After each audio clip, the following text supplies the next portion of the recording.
Evening, everyone. I'd like to call the City of Menasha Common Council meeting to order. Please rise and join me for the Pledge of Allegiance. I pledge allegiance to the flag of the United States of America and to the republic for which it stands, one nation, under God, indivisible, with liberty and justice for all. Could we have roll call, please? Alderman Keehan. Here. Alderman Zielinski. Here. Alderman Spencer. Here. Alderman Benner. Here. Alderman Nichols. Here. Alderman Taylor. Alderman Kraut-Kramer. Here. The first item on the agenda this evening is a public hearing. It's a public hearing regarding a proposed vacation of a portion of Midway Crossing. Director Kyle, could you elaborate a little bit before the public hearing? This proposed street vacation is intended to accommodate the proposed festival food development that's going to be located between Oneida Street and Province Terrace. This Midway Crossing originated as a private drive, and at a point in time, the developer of the Midway Crossing development requested that we make this a public street in order to make the sort of maintenance and the management of that driveway less complicated as more entities purchase properties there. So the city did that. And, well, with the proposed festival development, the configuration of the site sort of argues more toward putting this back as a driveway, in as much as festival is desirous of controlling the access through its property. So what is planned is that a new certified survey map would be created, which would reflect the creation of the lot for festival, as well as three other lots in proximity. And there ultimately would be a access easement that would extend through the festival property to the benefit of the public, so that the public would be able to use that driveway much as a public street, and the city would be able to sort of operate its refuse trucks and its snow removal equipment through the site, relying on that easement. Is there anyone here this evening that would like to speak on this street vacation? Seeing no one, we'll call the public hearing to a close. Item E is public comment on any matter of concern to the city. Is there anyone here who wishes to make a comment on any item this evening?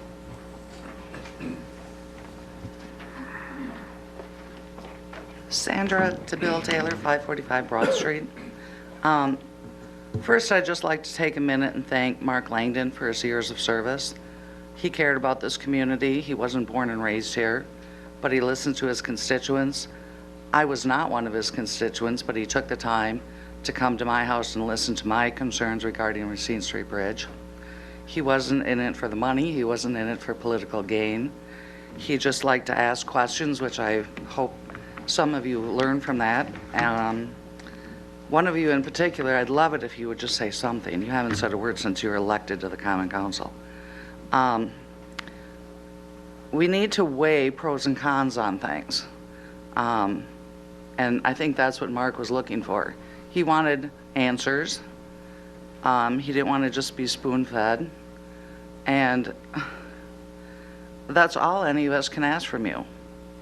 The future of the city and the future of our economy and our livelihood and our quality of life depends with you. And there's pros and cons with everything, and a lot of things aren't easy decisions, but that's why I think you need to take the time to look at things, look at the big picture, not just what's presented to you today, but how did we get there and what's going on in the future. So thank you, Mark. I will miss you. Speaking of the Racine Street Bridge, that's basically why I'm here. Tonight, buried in the consent agenda, out of 9 items to be voted on in one chunk, one lump, item 5 is the preferred alternative J for the Racine Street Bridge. First of all, I hope one of you will remove that from the consent agenda. This is a decision that's going to base the future of the Racine Street Bridge and our downtown for the next century. That's why I hate the consent agenda. This deserves to be voted on independently of all those other things. This is huge. You're tying the hands of future generations and future councils. It's a huge decision. I know a lot of options were presented. Unfortunately, this option J wasn't presented really until the weekend before your last meeting. In any public document, it wasn't presented on the DOT website until after you selected it. The mayor actually took it off his Facebook page. It's not on there now if you wanted to look for it. I looked right before I came. So it's kind of like been hidden from the public. A lot of people don't have a clue that this decision's being made tonight. From my point of view, I'm opposed to option J. I'm opposed to anything that's going to move the bridge further east into residential properties.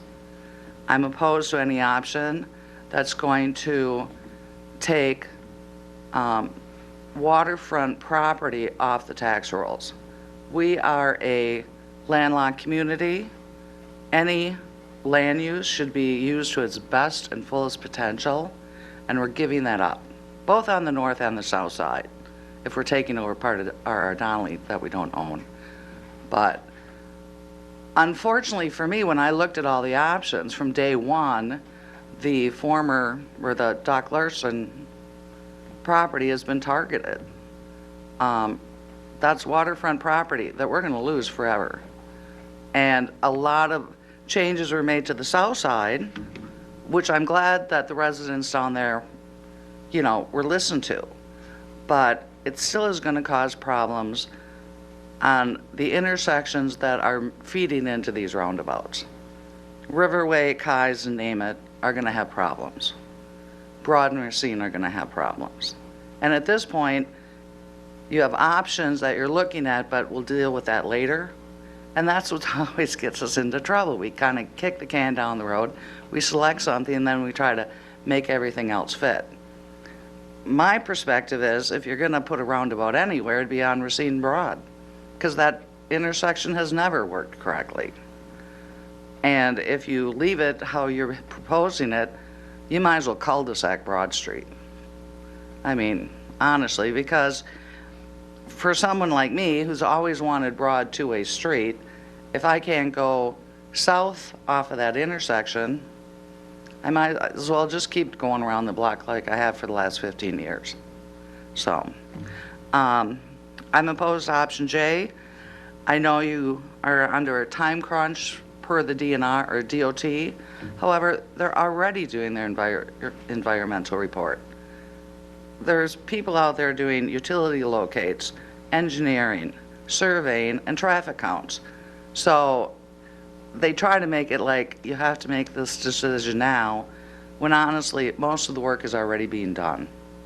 So I ask that you take it off. I would like to see somebody have a public hearing on this, where it's really noticed and the people around here really know what is in store for them. Thank you. Thank you, Mrs. Taylor. Is there anyone else who wishes to speak this evening? Seeing no one else, we'll move on to the report of department head, staff, and consultants. We have the minutes and communications to receive this evening. Do we have a motion? Alderman Taylor? Mr. Mayor, I'll make a motion to receive minutes and communications for approval. Is there a second? A through H and I through O. There's a motion and a second. Is there any discussion on the items? Seeing none, all those in favor? Opposed? Motion carries. Item G is the consent agenda. There are 9 items this evening. The minutes to approve from the Common Council meeting of October 5th. The Administration Committee recommendations from October 5th, including the Joint Powers Agreement with the Winnebago County Emergency 911 System for December 1st, 2015 through November 30th, 2016. the request to apply, receive, and spend a National Council on Aging Mastery Program grant with the Menasha YMCA in the amount of $12,000 plus $4,800 in program materials. The 2016 health insurance plan design changes of participation in the local clinic, addition of a $100 copay for high-tech imaging, addition of a health club reimbursement benefit, and a premium contribution of 2.5% by all non-represented employees. The Board of Public Works recommendations from October 5th, that alternative J be selected as the preferred option for the Racine Street Bridge replacement, that there's a street use application for Hometown Halloween, Thursday, October 29th, and a payment to Northeast Asphalt for new street construction and reconstruction in the amount of $101,607.91. The authorization to execute a Grafe Engineering Design Service Agreement for the Twin Trestle project. And finally, the Park and Recreation Board recommendations from October 12th, raising the Marina 2016 seasonal rental rates from $38.25 per foot to $38.50 per foot. Does anyone wish to have any of the items separated this evening? Alderman Taylor? Alderman, alternate J, number Item 5? 5. Item 5. Any others? 4. Okay. Any others to be separated? If not, do we have a motion for the remaining items? Alderman Taylor? Mr. Mayor, I'll make a motion for the remaining items. We can remove another one if you'd like. Okay.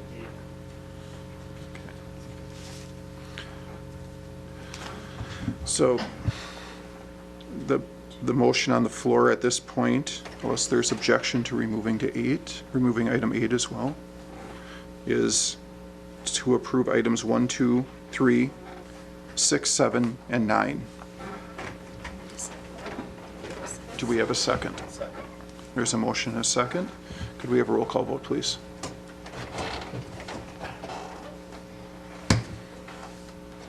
Mayor, motion carried on roll call 7-0. Item 4 is the 2016 health insurance plan design changes. Do we have a motion on that item at this point? Alderman Nichols? Thank you, Mr. Mayor. I'll move that we approve the 2016 health insurance plan design changes of participation in the local clinic, addition of a $100 copay for high-tech imaging, addition of a health club reimbursement benefit of $120 single, $240 family, and a premium contribution of 2.5% for all non-represented employees. There's a motion and a second. Is there discussion? Seeing no discussion, could we have a roll call vote, please?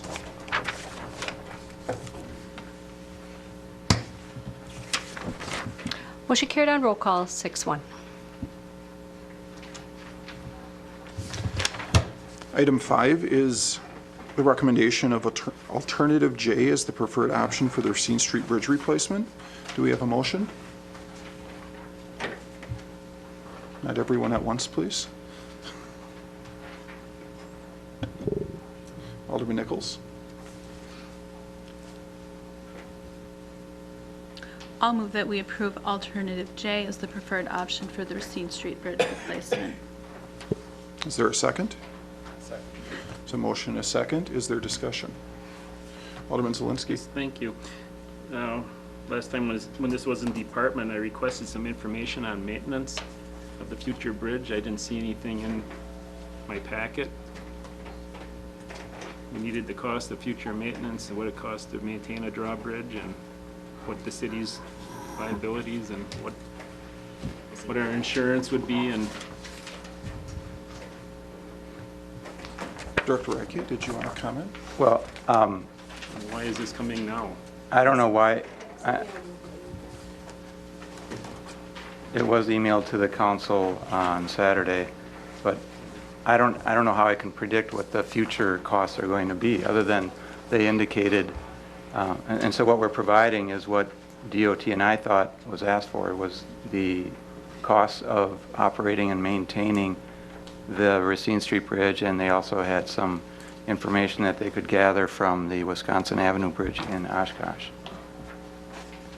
That's the only drawbridge they could find in the whole state that to Well- relate this to? I think they tried to find similar situations, and within the district with likely the same type of wage range, although in our case, the bridge tenders a couple of years ago, we adjusted the rates paid to them and decreased them substantially. Well, my And- question, yeah, my biggest question was the future maintenance of this bridge and the drawbridge and what added liability the city takes on by taking ownership of a drawbridge. I just received this right now, and I really didn't see anything in there briefly. What's the added liability? Did we talk to Civnik about this when we take on ownership of a drawbridge, and what happens to our insurance rates? Did you want to comment on that, Pam? I don't know if you really have a answer or not, but it'd be proper, we would have increased property insurance, yes. And how much? That was my question when I seconded the motion for drawbridge J, and I said I needed this extra information because really the city's not, or the constituents, or the members of the city aren't really knowing what the ongoing cost and how are you going to budget these items going forward. And one of these looks like $200,000 a year. I'm not sure where you're looking at. Probably in 2008. The stuff was handed to me pretty just now, so. And So what we've been talking about with the DOT is that statutes say that when they reconstruct this, it would be transferred to the city. There's also a pot of funds similar to what the university system pays in lieu of taxes that helps offset some of these costs. It's not guaranteed to be the entire amount. I have been working with our reps as well as the navigational authority to see if there's another way to handle the costs of operation and ownership of these bridges. We haven't made a lot of progress yet, but we have to keep working on that. We're not committing to anything at this point. We haven't signed any documents that I know of that state we're going to take over the bridge. All we're saying No, we have not. is that this is, if this continues forward, this is the option that we feel is best for the community.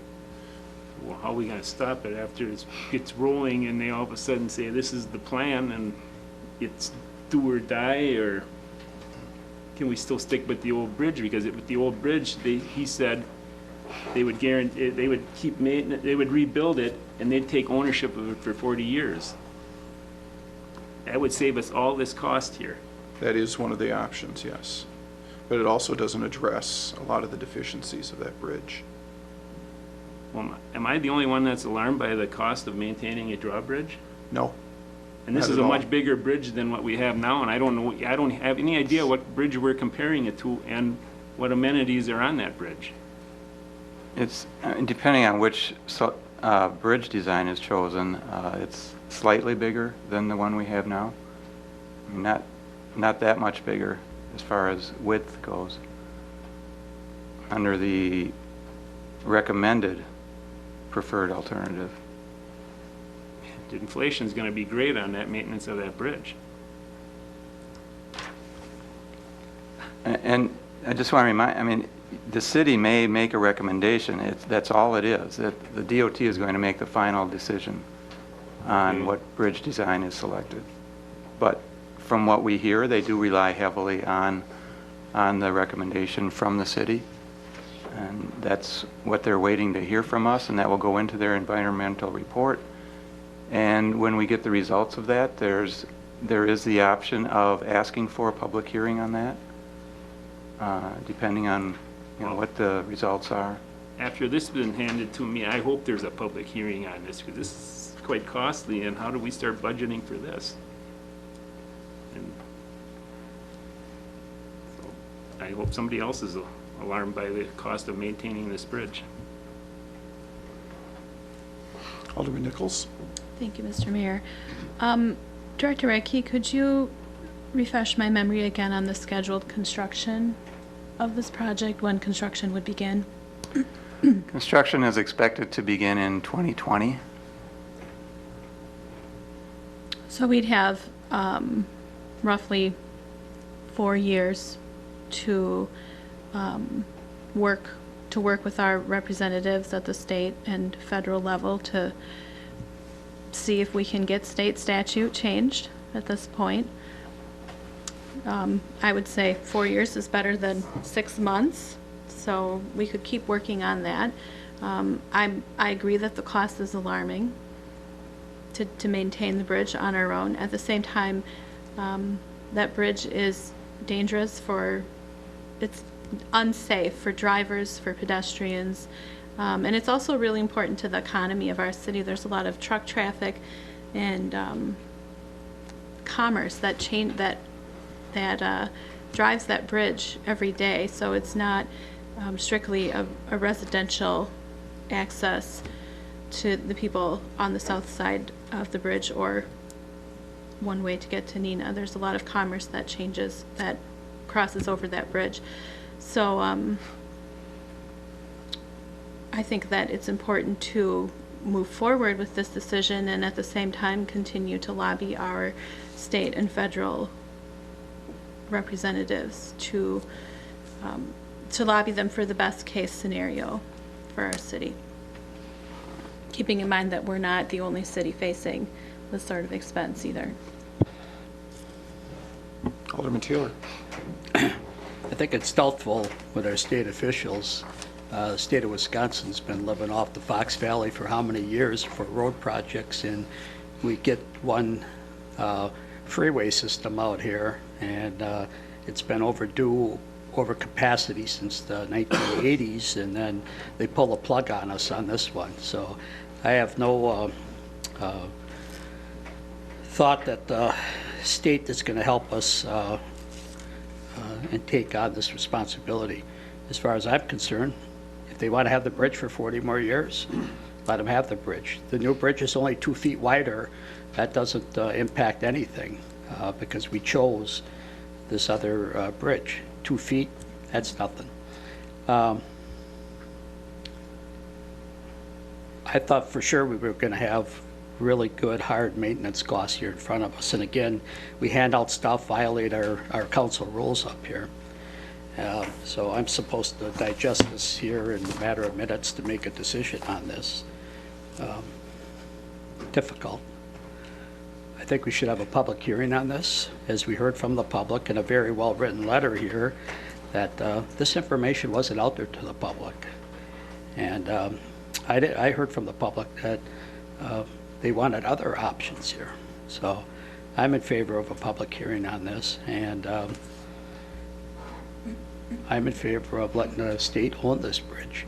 You know, we can't accept liabilities with bridges, locks, dams. They wanted to give us the first lock here on the Fox River. And we just can't handle that type of liability for a catastrophic failure. Back in the late 90s, we had wetland bogs floating out in Lake Winnebago. They were sizes of football fields. And there was some concern that if it came down the river, they closed some gates at the dam and these bogs finally, with the wave action, everything on the North Shore fell apart. But there was some serious concern at that time that these could come in and take down the bridge or even get stuck in the dam here and cause tremendous flooding. And the Corps of Engineers were involved to look at that. Now, if something like that would happen and cause a catastrophic event, I don't think we have $20 million to build another bridge. And I think the state, as they keep throwing more things our way, you know, we have to stop this because of the exposure to the community. And I, for one, would like a public hearing, and I would like to postpone this. And I'll make a motion to postpone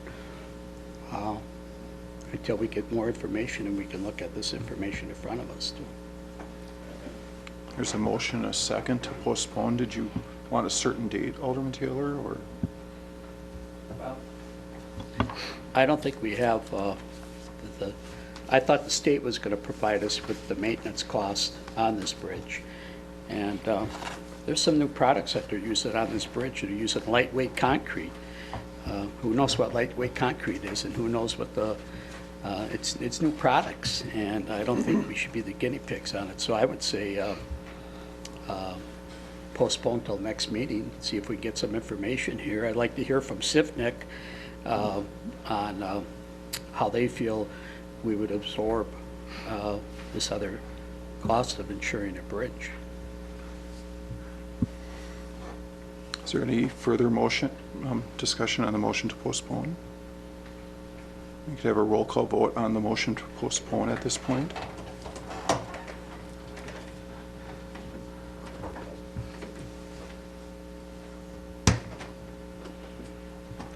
Motion carried on roll call 4-3.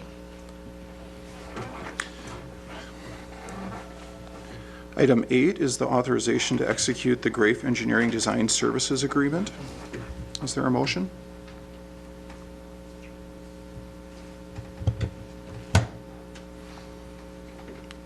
Alderman Nichols. For heaven's sake. I'll move to approve move for the authorization to execute Grafe Engineering Design Service Agreement for the Twin Trestle Project for the Park and Recreation, oh, sorry. Yep, that Twin Trestle project. Yes, thank you. Is there a second? There's a motion and a second. Did you have discussion, Alderman Nichols? Director Tungate, could you refresh us one more time what this design services agreement entails, engineering design? Perhaps Mark would be better off. This proposal is for mostly preliminary work leading up to what we hope is another bridge trestle, multimodal bridge. It includes some survey services, geotechnical investigation coordination. There's a phase 1 environmental assessment that would be necessary, and depending on that, there could advance into phase 2. Phase 1 just strictly looks at historically what has occurred along this project corridor to make a reasonable determination if there's any expectations for contamination within the project area. It does not include anything beyond a phase 1. Then it also includes agency coordination with other involved agencies on the project. The largest component of this proposal is to perform and provide schematics. It's a preliminary engineering type of task, which would show potential designs in a preliminary stage of what the trestle would look like. And then another big part is the permitting for this project, as it is obviously crossing the Fox River, so it includes waterway permitting. And then part of this, at the last meeting, we had heard from Amy Barker regarding the fundraising efforts and where they're at. And a portion of this would include any assistance needed in creating displays or answering questions, and I guess assisting in any way they can in putting out displays and features of the proposed bridge that would assist in explaining the project better to potential donors. That's about it. Okay, thank you. So this is still a exploratory effort to see if the trestle project is possible, and if it is, where the bridges might be?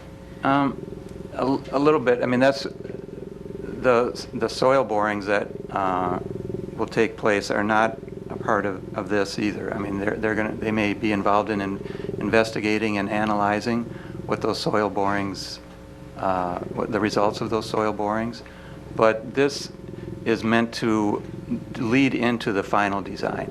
So before you go into final design, you want to evaluate the possible designs and select the one that best fits, the one that's best for, in this case, the city of Menasha, what the council thinks is going to work best. And that may involve some slight relocations or different, exact locations of the bridge itself, the trestle. But, I mean, we know generally where it's going to go. They just want to refine that, and that's what this proposal will do. Thank you. Alderman Taylor. Director Radke, if we're boring off of Fox Street where the proposed, and we heard about maybe that's not the proper location, so if we're a quarter-mile apart, does that make a difference at this time? Let's say the bridge was to the west, a quarter-mile from where they're talking about, right now. That As far as the soil borings? Yeah. Yes, that would make a big difference. And would that be, that discovery Could make a big difference. I shouldn't have in said it this, would, in but this it could. particular document, does that make a difference at this time? No, it doesn't make a difference in what their task is, but we need to know that in order to direct the company that would do the borings as to where they should be. Okay. Done. Director Tunke, last meeting, we were talking about the neighborhood in the location of Lawson, Madison, Fox Street. And we had talked about that the city owns all the property on the western side of Doty Island. So we own the property from the sewage plant, Shepherd Park, all the way down to Fox Street. And this weekend, I visited that with some other people, and we took a look at that. And it's right on the waterfront. It's really an outstanding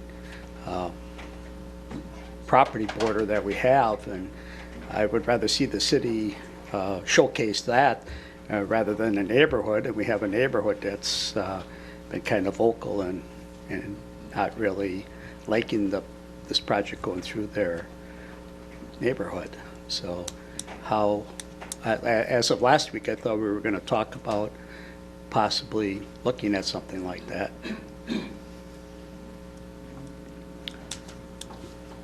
We had a meeting last week with Grave engineers from that company, and I think what we talked about with also the folks from NINA is at some point coming forward with the actual route that bisects the island. It's a little bit of a separate discussion, but at some point I think we're gonna bring that forward to both the NINA side and Menasha. But right now, as Mark's alluded to, this is really just for the bridge itself, not really the route, through the island to get to the bridges. So. But if we use that westerly route along the waterfront, that bridge would be moved to the west a couple hundred yards, quarter mile. Well, I would say that they're when this work is done, this preliminary work is done, if the council would like to, take, some kind of action or review that schematic that you will see when this work is complete, I guess you would have that option. But right now, where the area for the bridge is contemplated to go off of Mathewson Street and cut across the river towards the Trestle Trail. That's the general location. Then there would be an added cost. I mean, it's possible. Mark is saying that this is we're looking at the path of the bridge, and to me, I didn't think we had the path of the bridge, that location down pat yet. And that last meeting, you had said that we could look at that westerly lakeside property. There would be added costs to do that. if you're to be on the water side of the treatment plant, there would be added cost to do that. And that's something, as a waterfront community, that we're building ourselves for. We don't want to have that. We'd rather put it through a neighborhood. Well, I think it goes back to the route. Like I said, I think we are going to bring a route through there, but the actual landing at this point is contemplated off of Mathewson Street over to the Trestle Trail. So that, are you telling me that the westerly route is off the table? We're not going to look at a waterfront trail on city property throughout the Doherty Island property on the Menasha side? Well, I think that would be the bike route section is what I'm referring to. That there will be some discussion, on where that's going to go on the streets, but I don't have, in all of the meetings that I've been in, the preferred route appears to be Matheson Street over to the Trestle Trail. And that's what this contract the soil borings and so forth will be looked at in that area. I thought last meeting that this was still an option that we could look at. That's what I thought you had told us last meeting, and I was just, has the committee of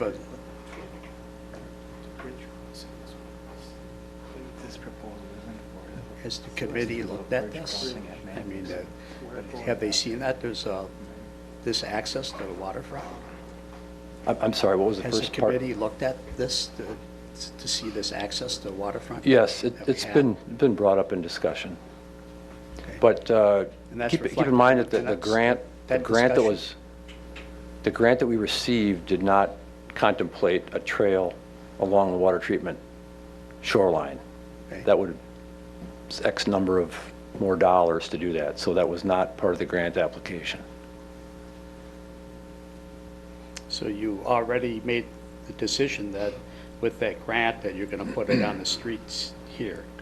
I would say that if you wanted to direct us to look at that and come up with a cost estimate to do that, that's possible, but there's going to be dollars, significant dollars involved with that. That's not contemplated in the fundraising, any of the conceptual planning to this point. So yes, anything's possible, but there's going to be significant money in play here. I didn't hear that last week, and it sounds like by this grant, you have to stick with the streets that you have. Is that correct? That was what we went under, yes. Okay, so last week, I guess I was misled somewhat. Thank you. Alderman Zelinski. Thank you. Brian, when they added onto the sewage plant, there was some land exchanged, wasn't there? Where we gave up some parkland for the addition of the sewage plant? Yes. Was there any discussion what to do with the remnant of it along the river or along the lake at that point? About trail or anything?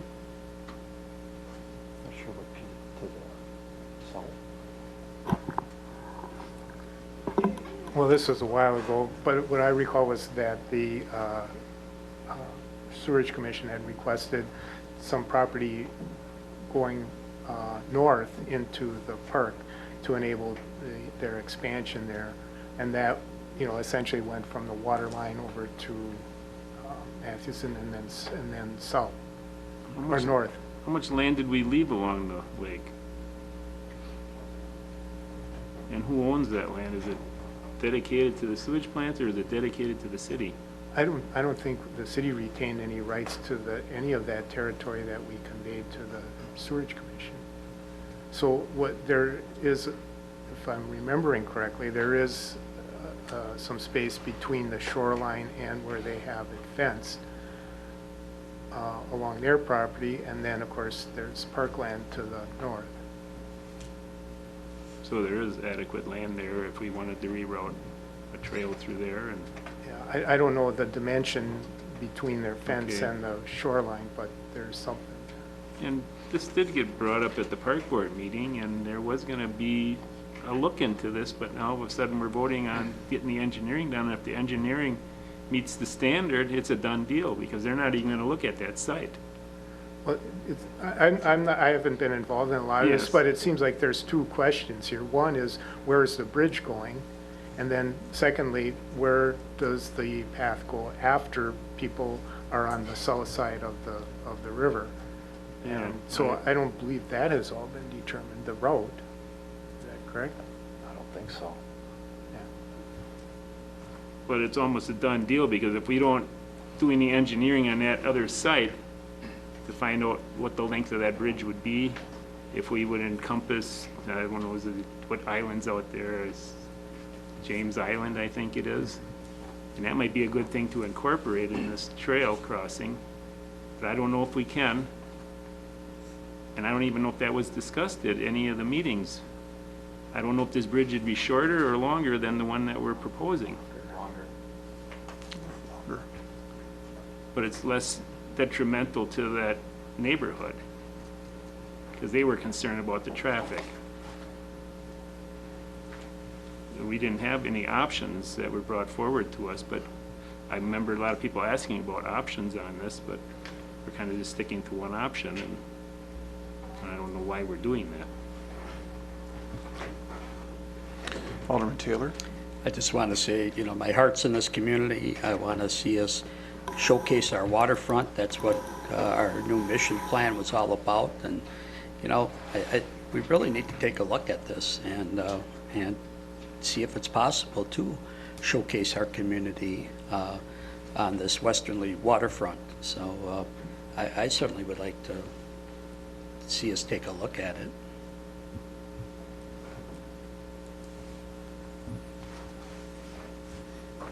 Further discussion? If not, could we have a motion? Brad? There was a motion on the table to authorize to execute the Grafe Engineering Design and Services Agreement. In a second, do we have a roll call vote, please?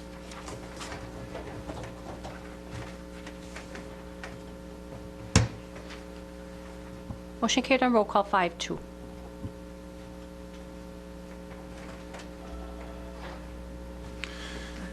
Item I is action items. The first item is the accounts payable and payroll for October 8th through October 15th. Is there a motion? Alderman Nichols? Thank you, Mr. Mayor. I'll move to approve the accounts payable and payroll for the term of 10/8/15 to 10/15/15 in the amount of $865,245.82. There's a motion and a second. Is there discussion? Seeing none, could we have a roll call vote, please?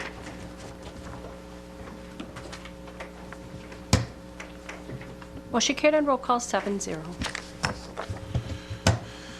Item 2 is the beverage operators license applications for 2015 through 2017 licensing period. Do we have a motion for those recommended for approval? Alderman Nichols? Thank you, Mr. Mayor. I'll move to approve the beverage operators license applications for the 2015 through 2017 licensing period as listed under approved in the police department's memo dated October 15th, 2015. There's a motion and a second. Is there any discussion? Seeing none, could we have a roll call vote, please? Motion carried on roll call 7-0. There are 2 licenses recommended for denial. Is Jamie Anoyle here this evening? I'm seeing that he's not. Do we have a motion for denial on that license? Or approval, I guess, if the council so desires. I'll make the motion for denial. Is there a second? Is there any further discussion? Seeing none, could we have a roll call vote, please? Motion carried on roll call 7-0. There is a second license recommended for denial for Nicole Verstappen. Is Nicole here this evening? No? Is there a motion for approval or denial? Alderman Make a Zelinski? motion for denial. There's a motion and a second. Is there any discussion? Oops. Seeing none, could we have a roll call vote, please? Motion carried on roll call 7-0. Item 4 is a motion to rescind the motion from the beverage operator's license application for Dana Lee Ackers. And I believe Dana is here this evening. Alderman Zelinski, did you want to make that motion? I'll make the motion to rescind so we can hear from her. There's a motion and a second. Attorney Captain, we've never done this before, I don't believe, since I've been up here at least. Did you want to explain what we're doing?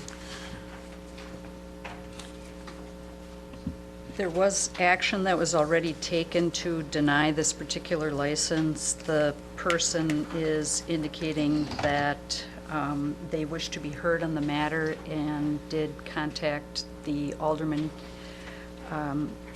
within the district of where she lives to ask if she could have an opportunity to address the common council. So a motion to rescind would be to, if it's approved, would be basically to start over. Does anyone have any questions regarding the motion? Seeing none, could we have a roll call vote, please? Oh, you have a question? Yes. Dan? Yes. Oh, could you turn your light on though, please? Oh, Pam. Oh, sorry. There you go. Chief, could you explain what, Oh, this is oh, just, this is for the just to rescind at this point, not to take up the new. Okay, so we will have discussion. Yes. Okay. So if we could have a roll call vote on rescinding the original motion? Motion carried on roll call 7-0. Okay. And would, do we have unanimous consent to hear from Ms. Ackers? Dana?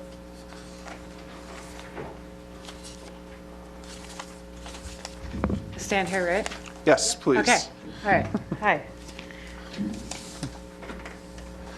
Oh, did you just want to explain a little bit? Oh, Or did you sure, want to say anything to start out? Otherwise, we can. I would love to, absolutely. Let great. me, sure. I did send in a 4-page letter explaining the reasoning why I did not make my first meeting.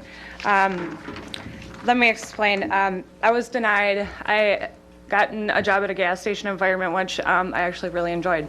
I was denied my bartending license because of some traffic violations that I had in 2010 and 11 and 12, I believe. They were all traffic related. They have all been paid for, taken care of, and a very big lesson learned for all of them. So I was a little concerned about being called considered a habitual offender for some driving violations that were quite a few years ago. I do now understand what a habitual offender is considered to be. Someone who has 2 or more convictions within a short period of time are considered a habitual offender, and I now understand that. So I am no longer offended, although I think it's a shame. But I also was upset about the reasoning for my denial because of the traffic violations, and I figured once I was denied that I was just going to be denied. I did try to get the information to come into my council meeting and try and talk with you lovely folks. Unfortunately, I was a little too late in my timing. I did let everybody know in my 4-page letter that it's not just my fault that has brought us this far to get to here. It was the other side too. But I have definitely taken all the steps and everything that I needed to get my job back. Thank you. Alderman Zelinski? Yes. You had some question, or some answer kind of in here about disorderly conduct in the town of Menasha. You said they're not all the same, and how did that all involve, or want to elaborate? You know what? I'm going to, Dan. What I meant by that is a disorderly conduct can come from so many different things. You hear a lot of people claim that they have disorderly conduct, but it can come from just even swearing in a store. I'm not even sure what my disorderly conduct is for. Quite a few years ago, I know that I received one from my brother that I didn't even go to court for, that I shouldn't have. But disorderly conduct can come around lots and many things. So I just feel like, even though the 3 were traffic violations and the one was a disorderly conduct, that I still don't want that to be looked at as like I had done something very terrible. you're looking to work in a retail outlet, not a tavern? I was told that if I came back and I went and got my bartender's license, I would be able to start my shift back again, that they would give me my job back. I have worked nowhere since I lost my job for my denial, so. So at this point, I will make the motion to provide her her operator's license. There's a motion and a second to approve the operator's license at this point. Is there further discussion? Alderman Taylor? I have a question for you. Sure. On your application, it says, have you ever been convicted of a felony? And you wrote no. You don't know that you have a felony? I do not have a felony that I know of, no. Chief? Oh, I thought there was a...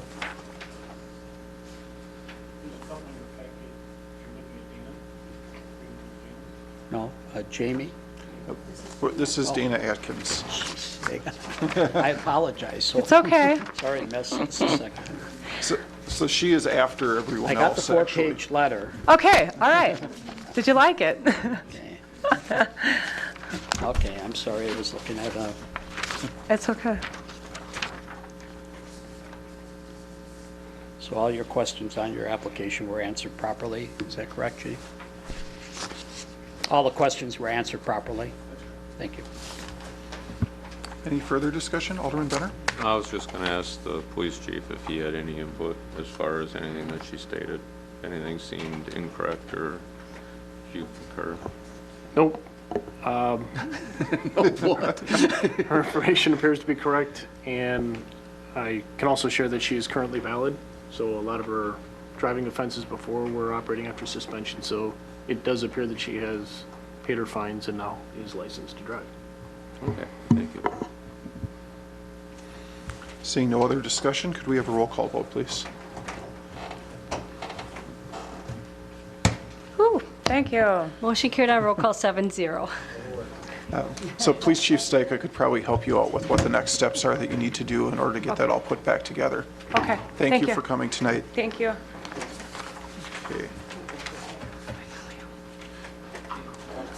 Oh, did I miss one? Oh. I missed one. I missed item 3. I thought it was weird that that was packaged that way. But there, so item 3 is an acceptance of the letter of resignation from Alderman Langdon and plan to fill the vacancy.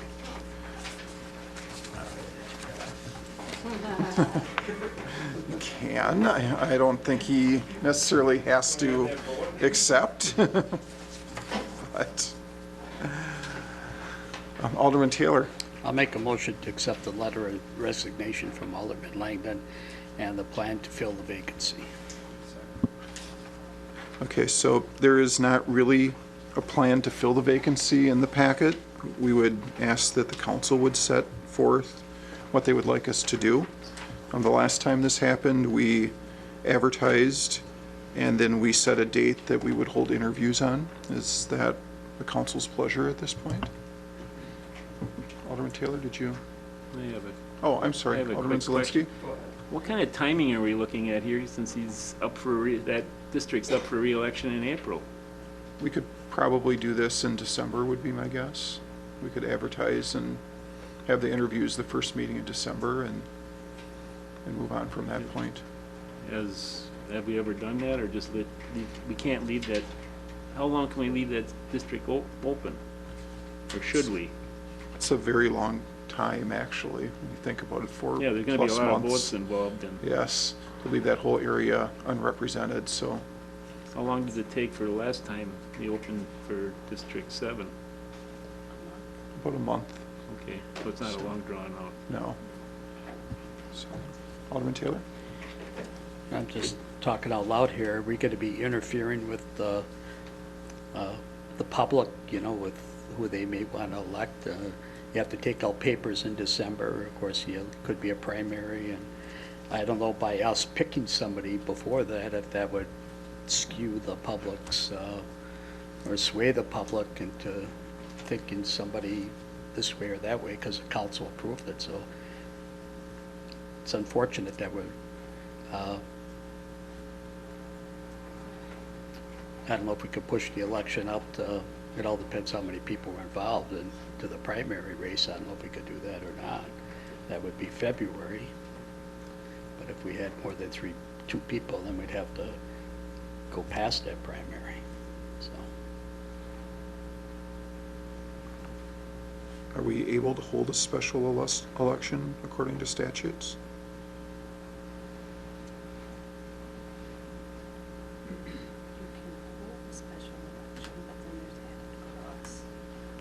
What Alderman Taylor is suggesting is we hold a special election on a regular election date. But I don't know how you would do that if there were multiple people, because... Then it would get pushed down to April. You'd have to go Yes. through the primary, but I'm just talking out loud here to look at, you know, how close this is. And then it would only go through April. And then you'd have to... I'm not sure how you would do that. I don't know if that's practical or not.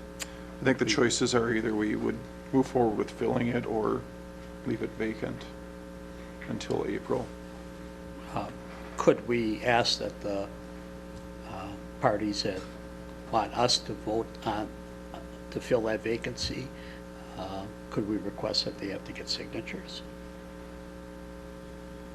I don't know if there's anything in the statute that would prohibit that.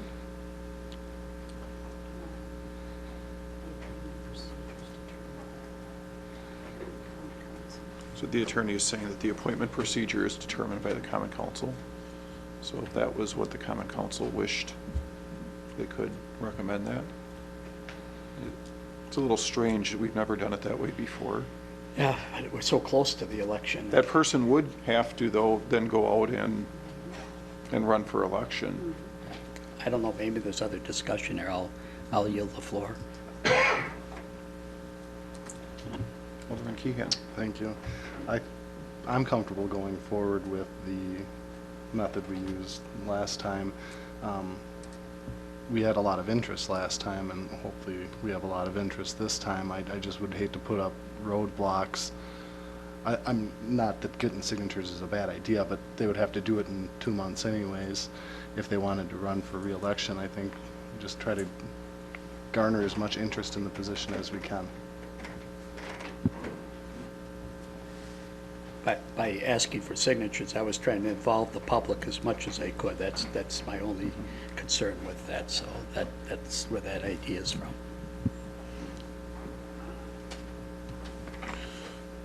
So we do have a motion to accept the resignation. What we don't really have yet is the plan to fill the seat. Do we want to advertise and pick the first meeting in December as the date that we would appoint that person?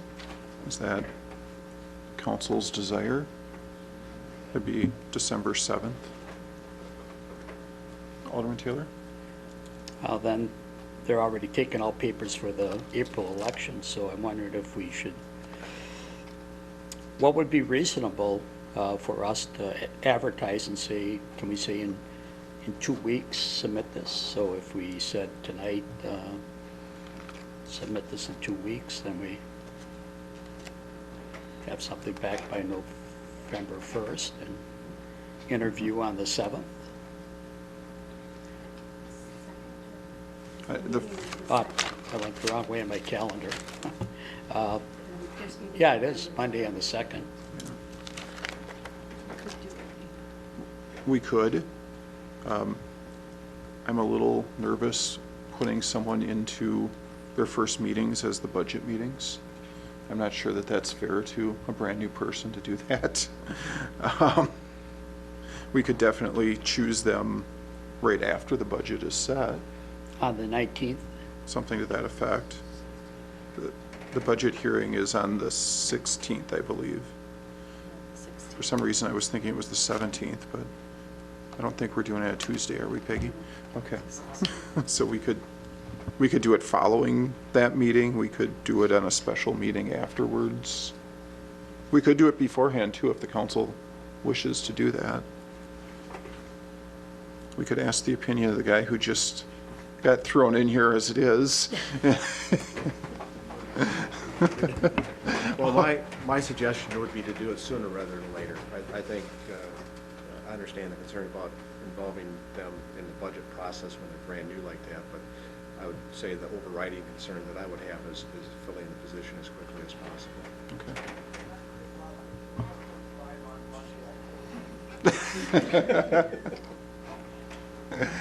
So, Alderman I Zelinski. agree with Alderman Spencer on that, because what's the difference with the budget? We cut $200 out of it last year, so let's bring them on. Maybe it'll be a fresh, new look at it. It's the council's pleasure which date they would like to do that and how they'd like to move forward on that, so. Alderman Taylor? Mr. Mayor, how long should we put this out there for? If it's, when can we get it in the paper, and how many weeks, or a week or two, how many before you respond? The last time it was a month or so, correct? The last time. Why don't you just, rather than me repeat everything. The last time the council accepted it, the second meeting in July, which I think was like the 21st or 20th or something of July. I had everything all ready to go. It was in the paper that week. We had it on our website, and we gave them until the 10th of August to get all of the resume and a cover letter in. And then we held the special meeting on August 17th at 5 o'clock, where they did the interviews of the 4 people. So it was probably about a 3-week, would you say? So about the 16th? Yeah, it's about 3 weeks. Yeah, about 3 weeks that we held it open. I would like to get somebody in here by the meeting on the 16th of November, and that way we beat somebody taking out applications for the position for the election in December. So if we could get them in, get that in here, vote on that person by the 16th of November. So having the resumes due on the 9th, and then having the meeting on the 16th to choose the person. Sure. Okay. Gives a couple weeks here. Sure. That now the motion on the floor, since you want to do it on the 16th, correct? Not a special, it'd just be a meeting before the regular meeting Right. like we did in the past. Person can join us. So the motion on the floor is to accept the resignation and to fill the position by advertising with applications due November 9th, and a special meeting on the 16th to choose the new alderman for that vacant seat. Yes. Was there a second? A second? Okay. Any further discussion? Alderman Zelinski? Thank you. Can we get some special deliverers of the Nina Menasha news records so they just don't fall on the curb and on the terrace? Attorney Captain? We don't have applications. I believe the last time it was a resume and cover letter. Is that what Well, everyone wants, is a resume and cover letter, or? Sorry, we'll use the same wording in the advertising that we did last time. Any further discussion? Seeing none, could we have a roll call vote, please? Motion carried on roll call 7-0.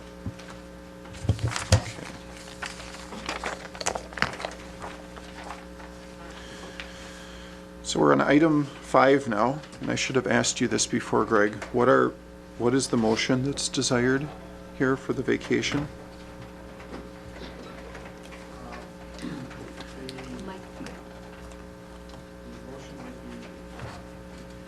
To accept the petition to vacate a portion of Midway Crossing as for the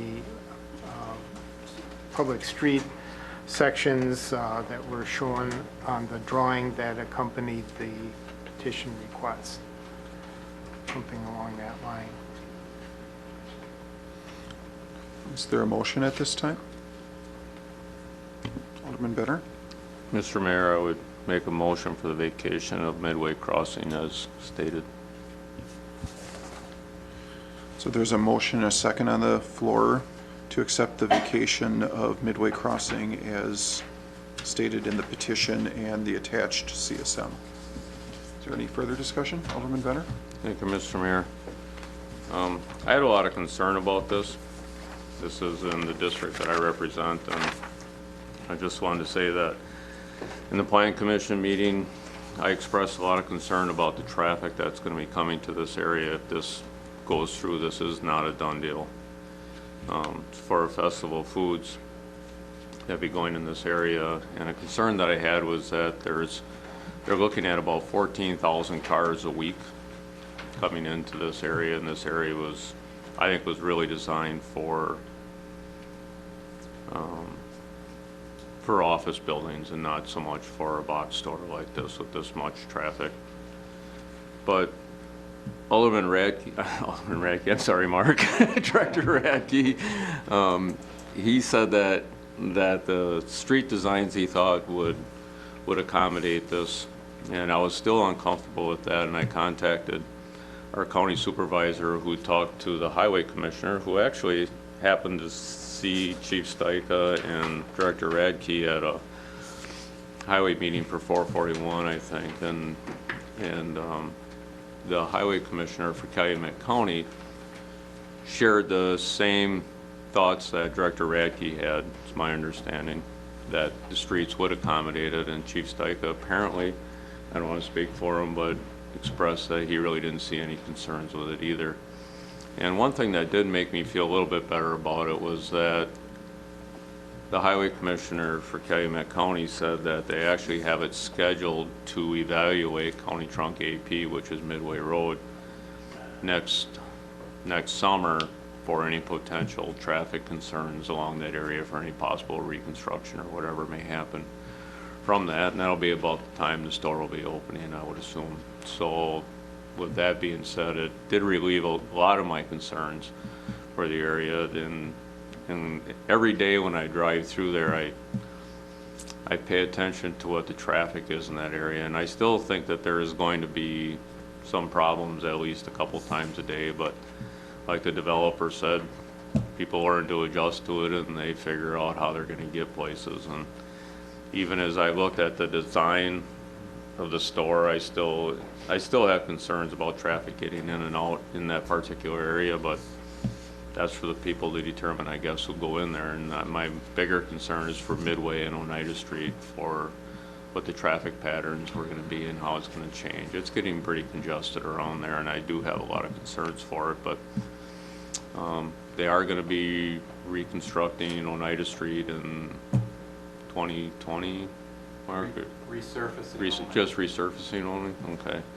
But hopefully Midway Road, there are a lot of problems with Midway Road, and I just think that people will be going down to Manitowoc Road instead of heading up from Southfield in that area, going up to Midway Road at those times of days where it's going to be problematic. And I do think we're going to see some additional accidents in that area, and that's just going to be for some folks to adjust to it if this happens. So I will be voting for it. I will be in favor of it, but this, for my vote, that decision didn't come easy, and I do feel a little bit better about it at this point than what I did at the Plan Commission meeting. Thank you. Is there any further discussion? Seeing none, could we have a roll call vote, please? Motion carried on roll call, 7-0. Item 6 is a motion to reconsider Resolution R3515. We have a motion. Alderman Taylor? Mr. Mayor, for the public, we just, before this meeting, we had an hour session at the Menasha Public Library on Robert's Rules of Order. And I know this was coming up, and Alderman Zelinski and I asked the moderator to answer a question about motion to reconsider. And he asked us, what rules are we operating under? So I guess I have to ask you, what rules are we operating under, city rules or Robert's Rules of Order? Attorney Captain? There's an ordinance that specifically identifies motions to reconsider, so it would be a city ordinance. Okay. I'll make a motion to reconsider R3515, a resolution approving 2015 budget adjustments for the purchase of land to replace parking displaced by the construction of the parking ramp with the Broad Street parking lot and a company borrowing to include with the 2016 capital improvement program borrowing. Is there a second? Second. There's a motion and a second. Did you have discussion, Alderman Taylor? Yes. Can you, We've had some emails. hold on some just a call- second. We would not debate this, we debate it once it comes back, correct? This is just This is on just to reconsider? Yeah, this Okay. is just on the reconsideration, so yeah, this isn't, that was my mistake. So if we could have a roll call vote, please.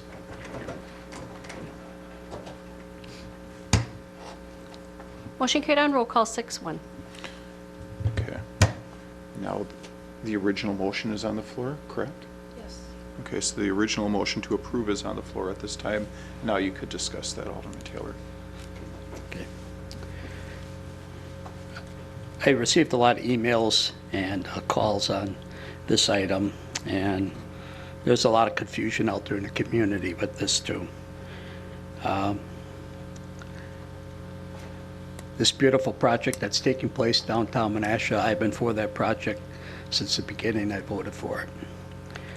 I was the one that asked questions in this chamber on how we're going to pay McClone. I got shoulder shrugs is what I got. And I asked that question many times, referring to the elephant in the room. Something we weren't told, and I was used to that when we put together a big development agreement like this, everything pretty much goes under the TIF and falls in the package of the TIF. And that wasn't so in this situation. We were told later on, but we weren't told early on that the TIF couldn't support this $290,000 for the McClone parking. So that was something that was different. It got pushed back all summer long. I think the last agreement was written in August, and we didn't vote on it until September. In September, on September 21st, we voted on an offer to purchase parking from Germania Hall for the McClone. The vote was 4-3. I pointed out to the mayor that it would take a 2/3 vote, that we were approving a financial document. He said, the attorney is not here, and we'll let you know. It's been, as of today, 28 days, and I haven't heard a decision on the September 21st financial document and a 2/3 vote. I've called the city attorney, left voicemails. I've spoken with her secretary and asked that Attorney Captain put in writing her ruling on the September 21st vote. 28 days and not even a courtesy callback call to talk about this matter. We haven't had a decision on that September 21st vote.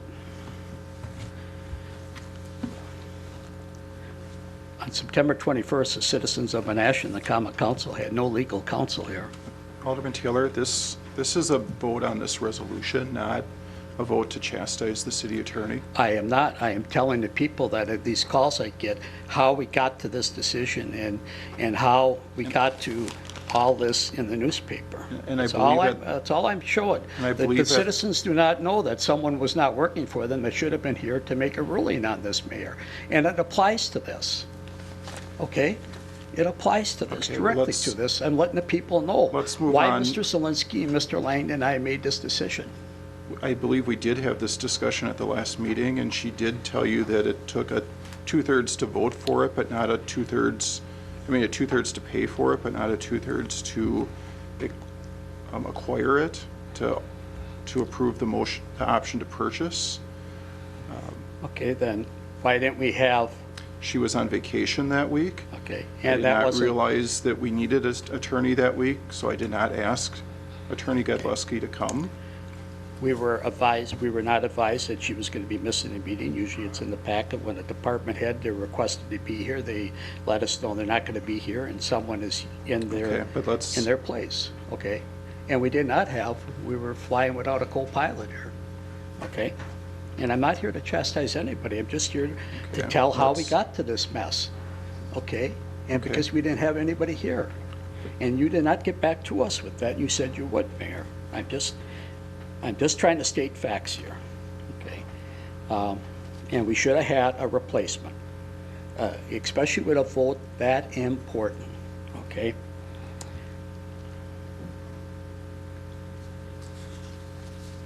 What happened, as staff was quoted in the paper, I don't even know what to call it, but it's got to stop. It's got to stop. I don't know what to call it, but I know what to call it. It was the cart before the horse.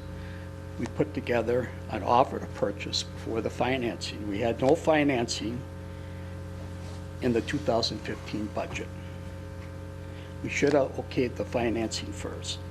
And then we could have negotiated. And that's all Alderman Langdon and Zelinski and I wanted to do was, we thought it was still too expensive.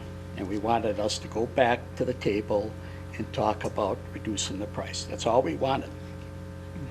And by putting us in that position and not having any ruling on the September 21st meeting, it put us in this negative light here in the paper.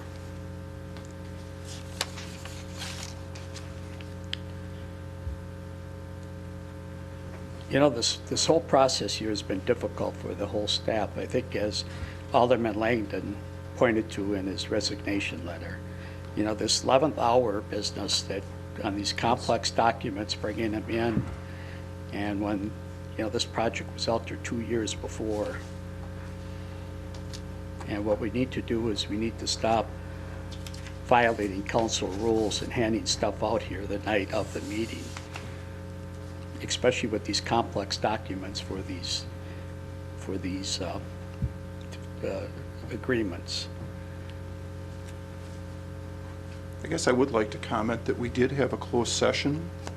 Was it 2 weeks before or 4 weeks before? On August 17th.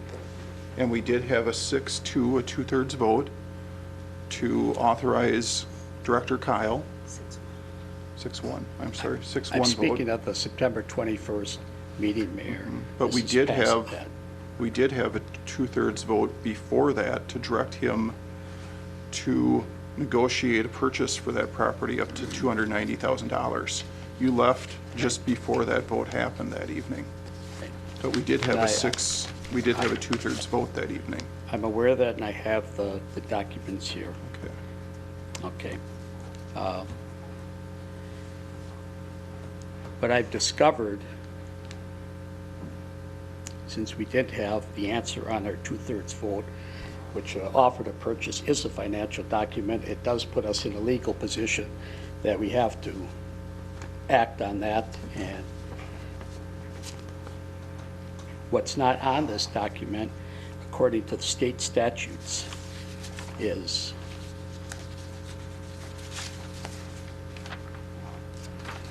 we are violating state law, and the state law requires when an offer to purchase, when the funds are not budgeted, as in this case, there's no money in the 2015 City of Menasha budget for parking agreement for McClone.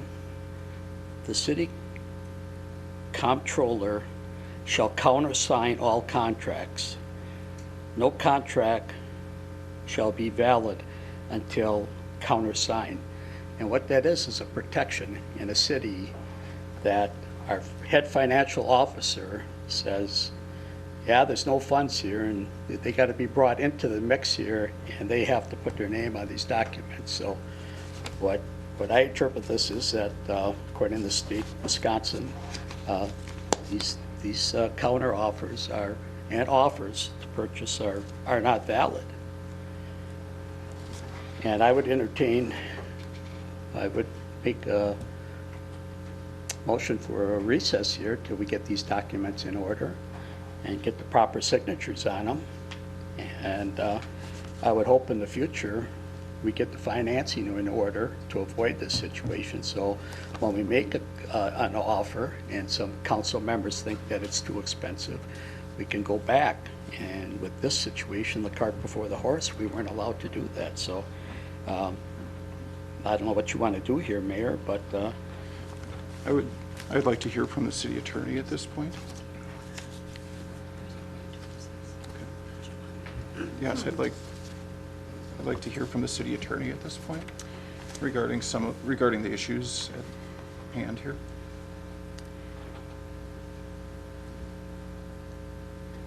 The governing body of a city may purchase real estate under state statute for vehicle parking areas. Approval can be accomplished by majority vote.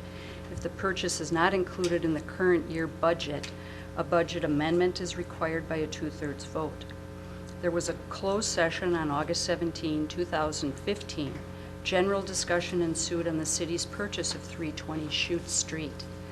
Various offers to purchase and counter offers were distributed and reviewed by all in attendance. All of the council was there.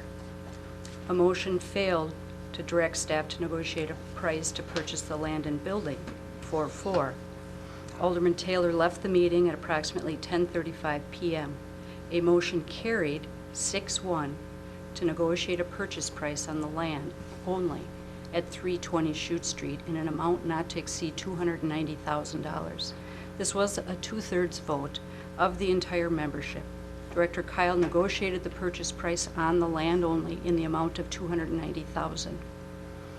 On September 8th, the offer to purchase language was presented to the Common Council. The matter was tabled along with a request to Menasha Downtown Development LLC to help finance the transaction. On September 21st, the offer to purchase was removed from the table. The language was approved without amendment by a majority of the Common Council. And when the Common Council as a body makes a decision, it's expected that it will follow through on its actions. As an attorney that represents the Common Council, I cannot take actions against what a majority of the body has decided. It is not only against the rules of professional conduct for attorneys, it also demonstrates a disrespect for the institution of city government. There was a 2/3 vote by the entire membership to negotiate a purchase price not to exceed $290,000, and that's what occurred.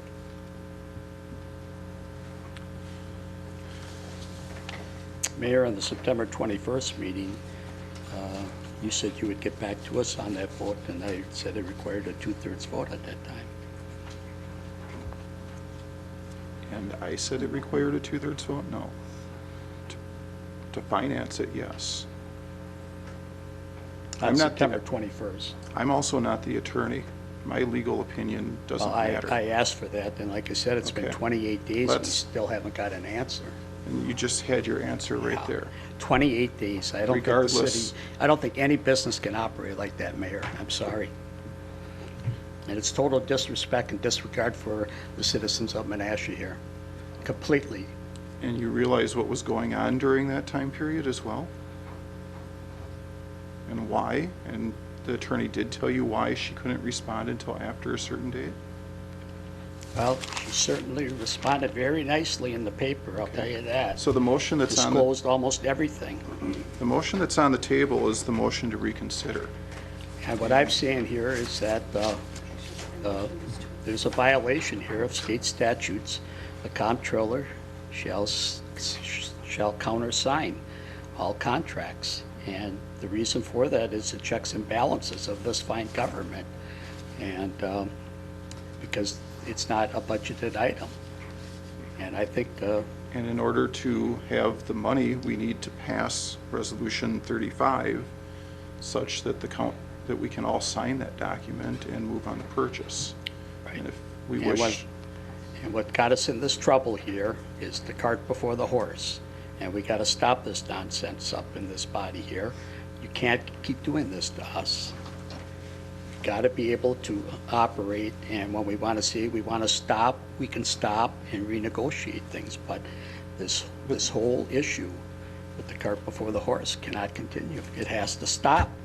this was a majority vote on the council, and it was a 2/3 vote on the council to direct staff to do it. If one person wants to change their mind, that's not the majority of the council. There was 3 people that wanted to change their mind on it in September 21st vote, and we just got the ruling tonight on it. So, but here at state statute, there should be a second signature on these documents by the comptroller according to the state statute. If you want to violate that, I guess you could do that. So is there further discussion on approving Resolution 35?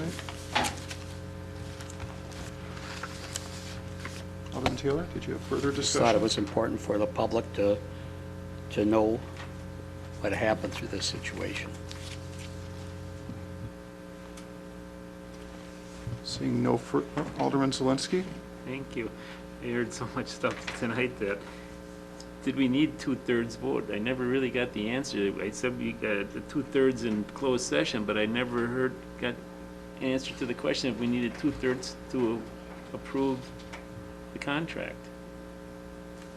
And I believe that's what the attorney had just read a moment ago, that we did not need 2/3 to approve the contract, we needed 2/3 to approve the funding, correct? Is that what you just stated, Attorney Captain? I said approval of the purchase of real property for vehicle parking areas may be accomplished by majority vote. If the purchase is not included in the current year budget, a budget amendment is required by a 2/3 vote. Irregardless, there was a 2/3 vote. 6-1 is a 2/3 vote. It takes a majority vote. You had a 2/3 vote. Where does it switch from a 2/3 to a majority? You needed 2/3 in closed session. No. Am I getting something wrong here? What I said is, there was a 2/3 vote of the entire membership. 6-1. To purchase it, not to exceed $290,000. Yeah. But this body always has the right to change their mind, so. I was told that tonight, we have that right to change our mind.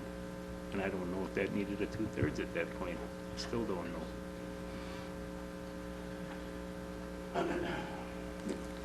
And as far as the 2/3 tonight, do we still need a 2/3 tonight? We do need a 2/3 on the budget amendment, yes. Is it every district or just the people present? 2/3 of the entire council, 2/3 of 8, which would be 6. Well, we don't have, do they have to be present? I think there's at least 6 present. Well, I don't know. I was told that we needed the total body. We can't have the total body here. Well, 6, you need a, 100%. you We need, need 100% to No. vote on these? no. No, you don't need Something was thrown out there at the last meeting. I don't know if it had. No, you need 2/3 of the body and 2/3 of 8. You can't not count the people that are not in office at this point. So you wouldn't be able to move it down to 5 because there's 1 vacancy is what the ruling was. Okay. Well, it looks So we tonight, still you need get what you 6. wish. So, Any further discussion? Alderman Taylor? Just want to say, on September 21st, as Alderman Zelinski said, some aldermen changed their mind, and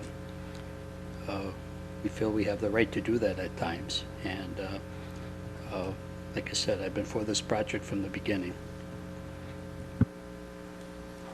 Seeing no further discussion, could we have a roll call vote, please?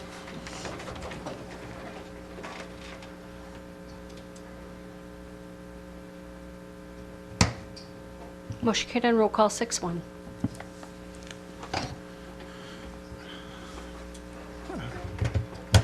Item K is ordinances and resolutions.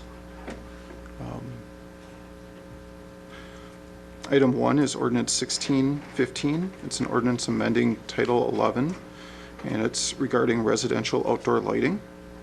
Do we have a motion at this time? Alderman Taylor? Mayor, does item 2, is that a different ordinance, or is that just an amendment to our ordinance? How do you want to proceed with that? I'm sorry, item 1 and item 2 are similar. Item 1 is the item that was in the packet last week. Okay. Item 2, I believe, is the substitute amendment. Okay, but that covers everything except for what was added to it, is that correct?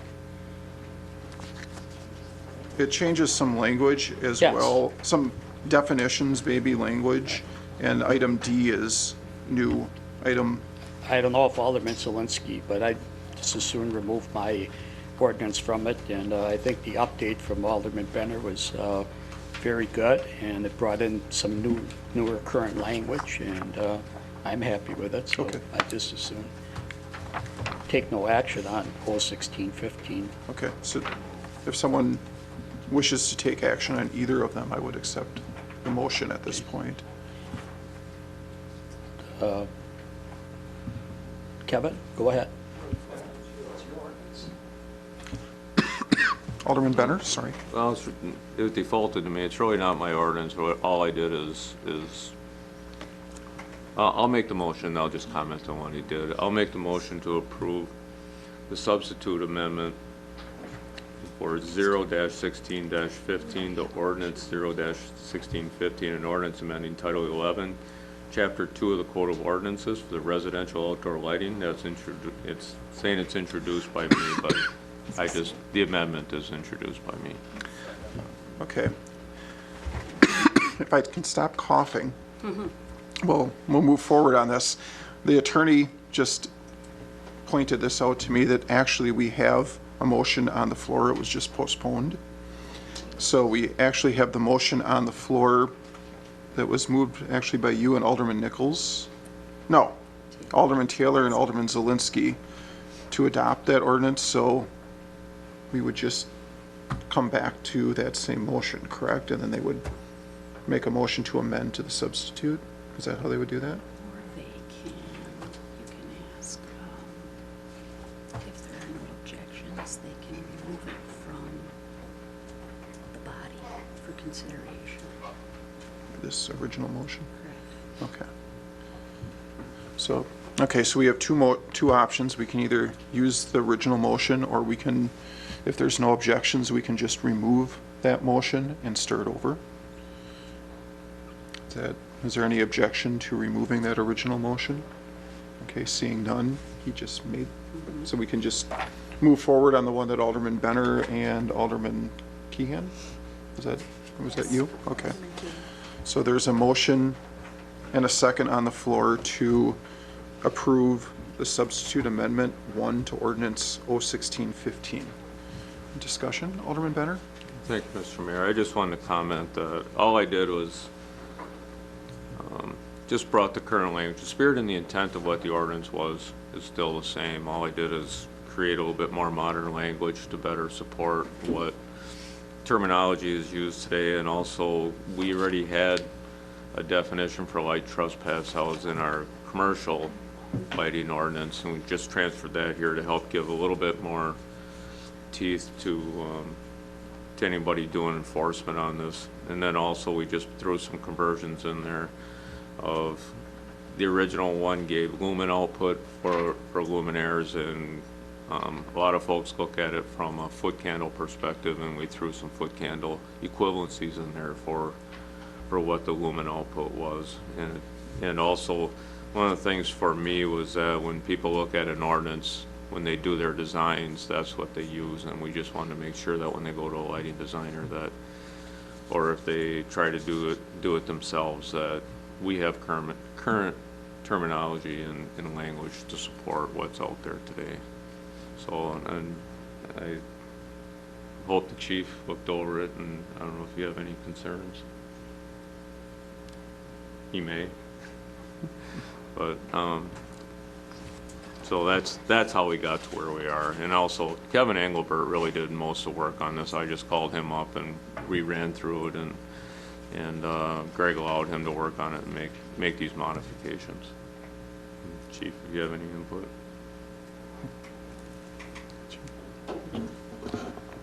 We need to unhook your cord, it looks like. I think we're good. I got a light on, so. It's hooked underneath the one of the wheels on the table. You don't hurt your back. You okay there, Greg? Maybe not. Nobody is. There we go. We got it. Those wires are so goofy. Don't hit your head. Yeah, really. Get down there. Where were we?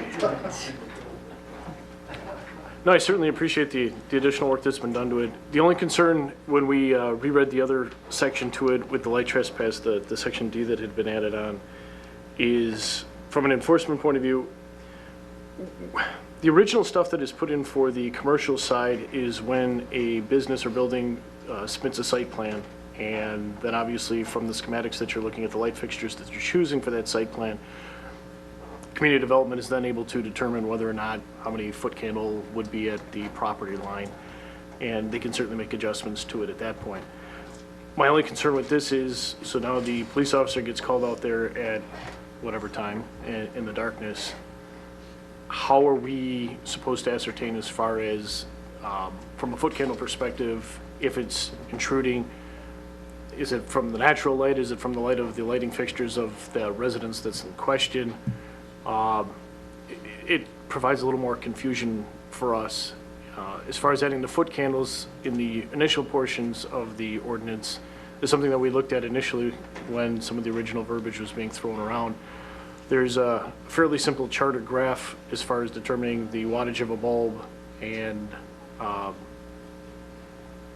forgot the other term. Basically, there's a chart where you can find out exactly how many lumens it is pretty closely, and you would know that if it's over 2,000 lumens or not.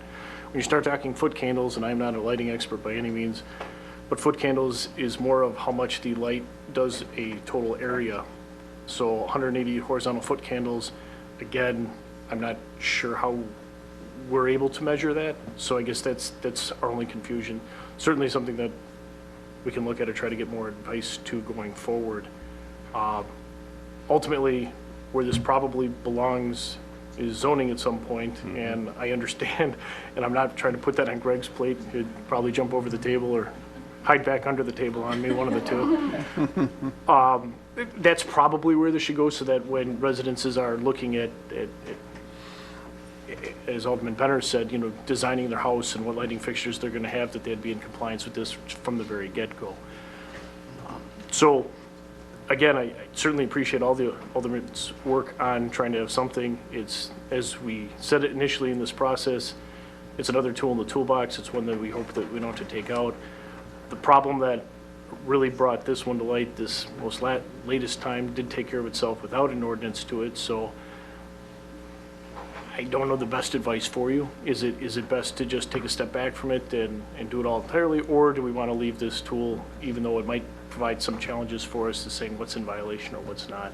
I guess I would have to defer that back to this body, but again, I appreciate all the thoughts and ideas and everything that everyone's had on this going to get it to this point. Thank you, Chief. For me, I look at it, when this was put in front of me, I look at it from how do you do enforcement? The only way to do enforcement is to be able to measure what's there. Otherwise, it becomes an opinion.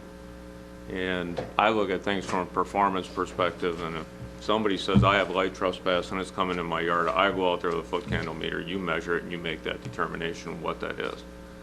And if you have nothing to substantiate what you're doing, then it becomes strictly opinionated. And I've been accused of being a little black and white sometimes, good, bad, or indifferent, and to me that just was something you could put your arms around and say, yes, you do have light trespass.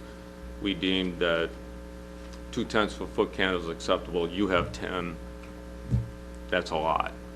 And it's done with a simple foot candle meter, which also measures lumens, and for less than $200, the city could own one. Zoning certainly should, or community development should have one, inspection should have one, and certainly everybody could share one. We don't need them that often.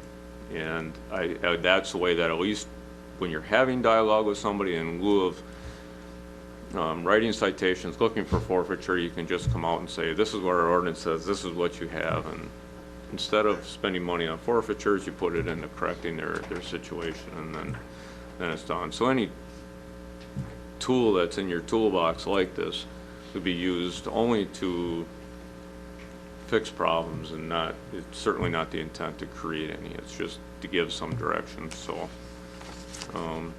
I do have, of course, I have some emotion over this because it's kind of what I do for a living, but I just thought that if we were going to do it, that we should have something that truly gives somebody something that they can use for enforcement, and instead of a little bit more generic, and also something that somebody can use themselves. You know, when they do read it, something they might be able to relate to. So that was my only thought. So appreciate it. Yeah, go ahead. As I started off, I'm not an electrical expert by any means. When you say the way that you have this designed and your candle meter reader, is this something that, I have no idea how that works. It's very simple to do. So, yeah, simple enough for a cop? Yep, I can show you what I have, and it's real easy to do. And the nice thing is but you did bring up a really good point, is your ambient light. You know, you could be in the winter time with snow and have a full moon, and you could have a lot of light. That's certainly not the way you'd want to measure it, because it's going to be a lot brighter. If you have white houses, it's going to be brighter, you know, things like that. So there are challenges with it, but you have to do it. You do have to take your environment into consideration when you do this also. So, thank you. Attorney Captain? The question I have with regard to D is, how is staff going to know any point along a property line? Property lines, well, I can tell you we get calls periodically for people who have disputes with regard to property lines. So that's my question. Oh, There we go. there you go. That is what it is. I think our property lines are out there. It's just how you get there. Anytime you get into these neighborhood disputes, they become interesting. I was involved with one once many years ago where something like this was part of a problem, and two people shared a driveway, and one guy came home from work one day and he had a fence put down the center of his driveway. He now had to drive a motorcycle to get in his driveway. So they do become problematic. Neighborhood disputes are never easy, but like I said, if it's me, if I'm going out there to do enforcement, you have something like this, you have a foot candle meter, at least you can tell them what they do have and what they need to do to apparently not have a nuisance. So anyway, I just saw it, and I just made the adjustments that I thought at least you could use, and change the terminology.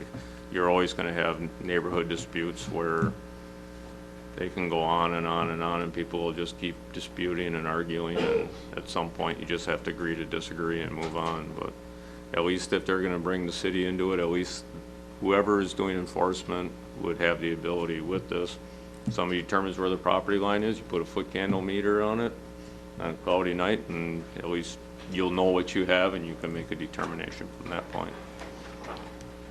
And I guess, in reference to that, I probably wouldn't recommend our folks doing it at the property line for exactly what you've indicated. most of these problems are because someone's complaining that it's penetrating into their spot. So I guess I would rather see taking that reading from what's clearly the other person's yard, standing in their backyard, on their porch, something like that. I think that would be pretty clear evidence of a violation than if it's registering that high well within a person's other property boundary. Similar to the, bars close at 2 o'clock, but if someone's in at 2:01, it's kind of a warning sort of thing. By 2:05, it escalates. I'm not sure if that helps or not. I guess I'd like to make just a small comment. I think that this is great for new construction. I'm a little worried about existing construction. I'm thinking a lot of the houses on the island are within 5 feet of the property line, and even the light shining out people's windows probably would be a violation.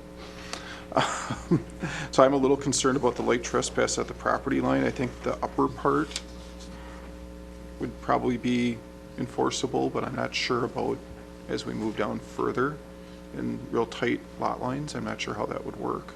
I would say that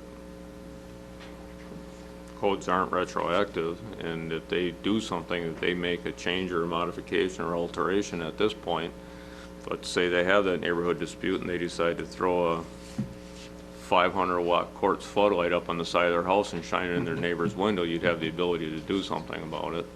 But if it was existing and it's the way it's been for 50 years or 100 years, then this code is effective from going forward whenever it gets adopted, so. I don't believe that's the way it reads right now, is it, Attorney Captain? It would apply to whatever's out there. I'm not sure, since there's a lot of people that are putting up new it's under fixtures. nuisance, yeah. I'm not sure exactly how to make that work. Yeah, I I think suppose the it- intent is good. Yeah, I suppose this is for a nuisance, so it could be a nuisance tomorrow, yeah. Well, like I said, I just looked at it and whatever, at least it gave some tools, something you can measure off of and help you determine what a nuisance is. So, and I'm done with it. That was my only comment. Are there other comments or questions? Seeing none, could we have a roll call vote then, please?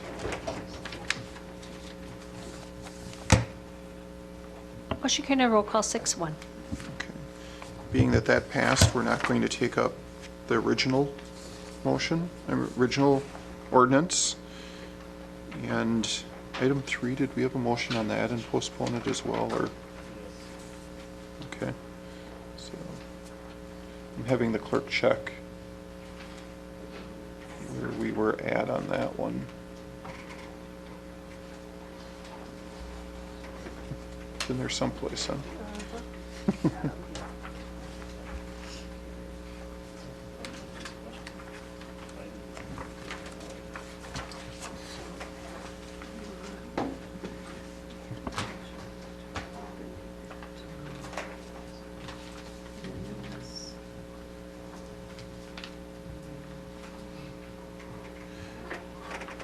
Okay, so the motion was to postpone to the next common council meeting, and the motion that's on the floor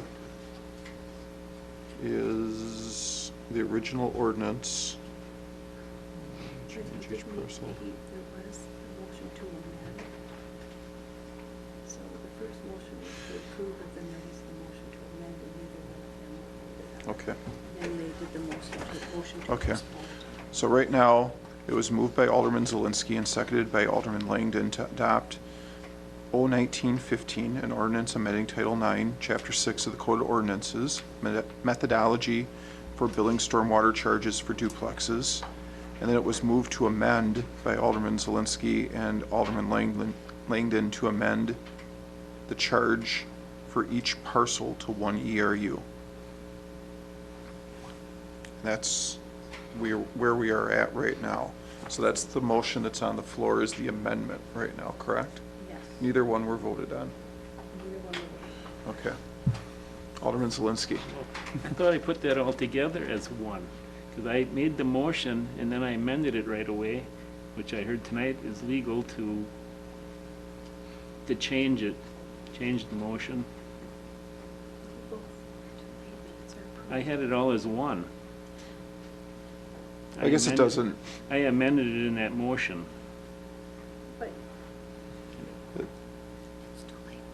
the attorney said the minutes have been approved and we should continue on in this matter. It's too late. I mean, it doesn't really matter. It just means we have to take 2 votes rather than 1, I guess, but that's what the minutes say, that it was 2 separate motions, That's not an not how I made amendment. the motion. The motion I made was to, I don't have it So- in front of me. So we could just get rid of it and start over like we did in the last one? No? Why could we do it on this one?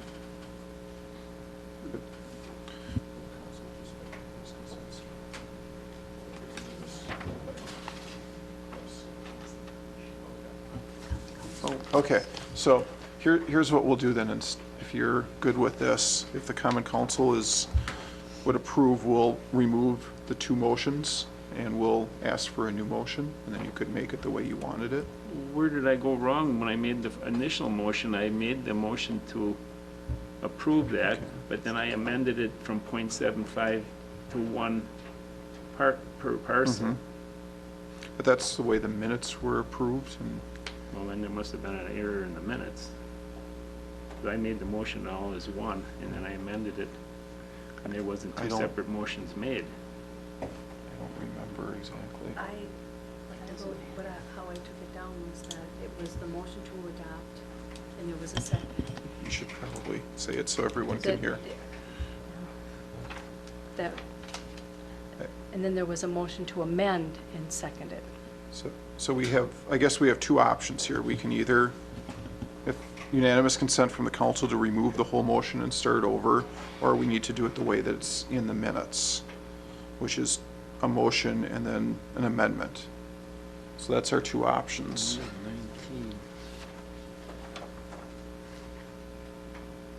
I just want to know where I went wrong on this, because I just went off of ordinance 19, and in the description here, I changed that from .75 to 1 ERU per parcel. I think In it's, the whole motion that, I think it's like he was saying earlier, if the motion doesn't get restated, sometimes it gets confused, and maybe it got oh, it's been confused. restated a couple of times So- that night. So either way, it has the same intent, though. If you want to start over So and if I just make the motion over again, if I make it properly. Okay, but do we have unanimous consent from the council to remove that yeah, let's- original let's motion? Move And this forward. Okay. Okay, then if you'd like to make the motion the way you had wanted it to be the original night, you could do that. I don't know if I remember it, but I'll try. I'll make the motion for 01915, an ordinance amending the methodology for billing.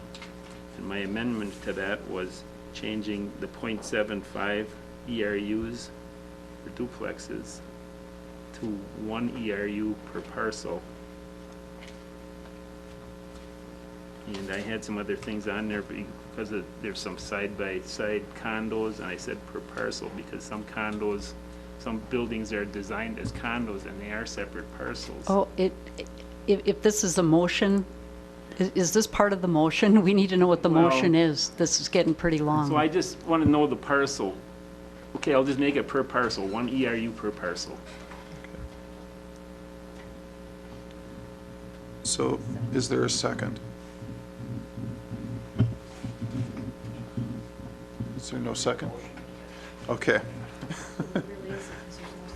Okay, well, Alderman Taylor is considering seconding it if he understands the motion, I think. So the motion is to approve ordinance 01915, revising the ordinance in section 969, paragraph 2, duplex two-family parcel charge equals 1 ERU fee per parcel, Yes. correct?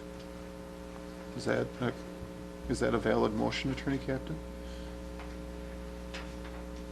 For duplex and single-family lots. If that clarifies it any. This is just for residential. Oh, it's actually in 2 spots. Yeah. 5-0. This spot here. And the upper one should say point, well, right side or lower, should be feet of, yeah, they both should say 1 ERU per parcel. It should be in 2 locations, actually. Okay, well, however you get the map.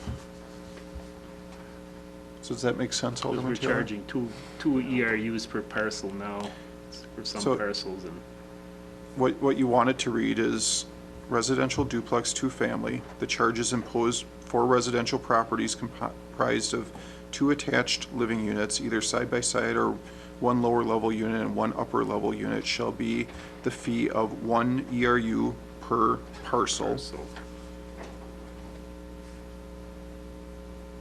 And then the second line should read duplex 2-family parcel charge equals 1 ERU fee per parcel. yes.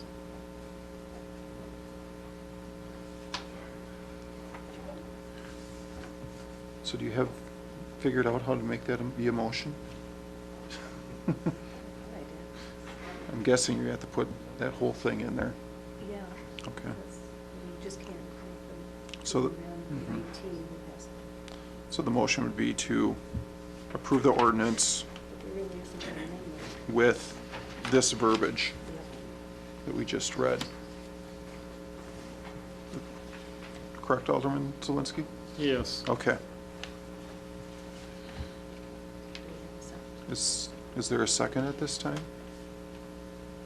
I'll second. So there's a motion and a second. Did you have something that you wanted to comment on, Attorney Captain? Well, I'm just looking at the bottom one, duplex 2-family parcel charge equals 1 ERU, Okay. Not necessarily. correct? Sure. The billing for duplexes, the bills go to the tenants. So I think there should be some clarification that that Well, then it would be- translates into a 0.5 per dwelling unit then. Okay. Yeah, So I agree, there will be a split on that. You'd rather just change the .75 to .5 and leave all the verbiage the same? Well, there are going to be 2 bills that are going out. If we just say 1 ERU per parcel, it doesn't really say how the split occurs. I mean, a rational and reasonable split would be 50-50, but I think that just clarifies it. So I think, yeah, that would be easier for the utility to split it up. would it be easier, Alderman Zelinski, just to change wherever it says .75 to .5? For billing reasons, it probably would be. I think it accomplishes the same thing that Yeah, you're trying to accomplishes- accomplish. The charge would be the same. Okay. And if someone decides to pay the utilities for that building, I don't know where they bill lands. Okay. It accomplishes the same thing. Okay.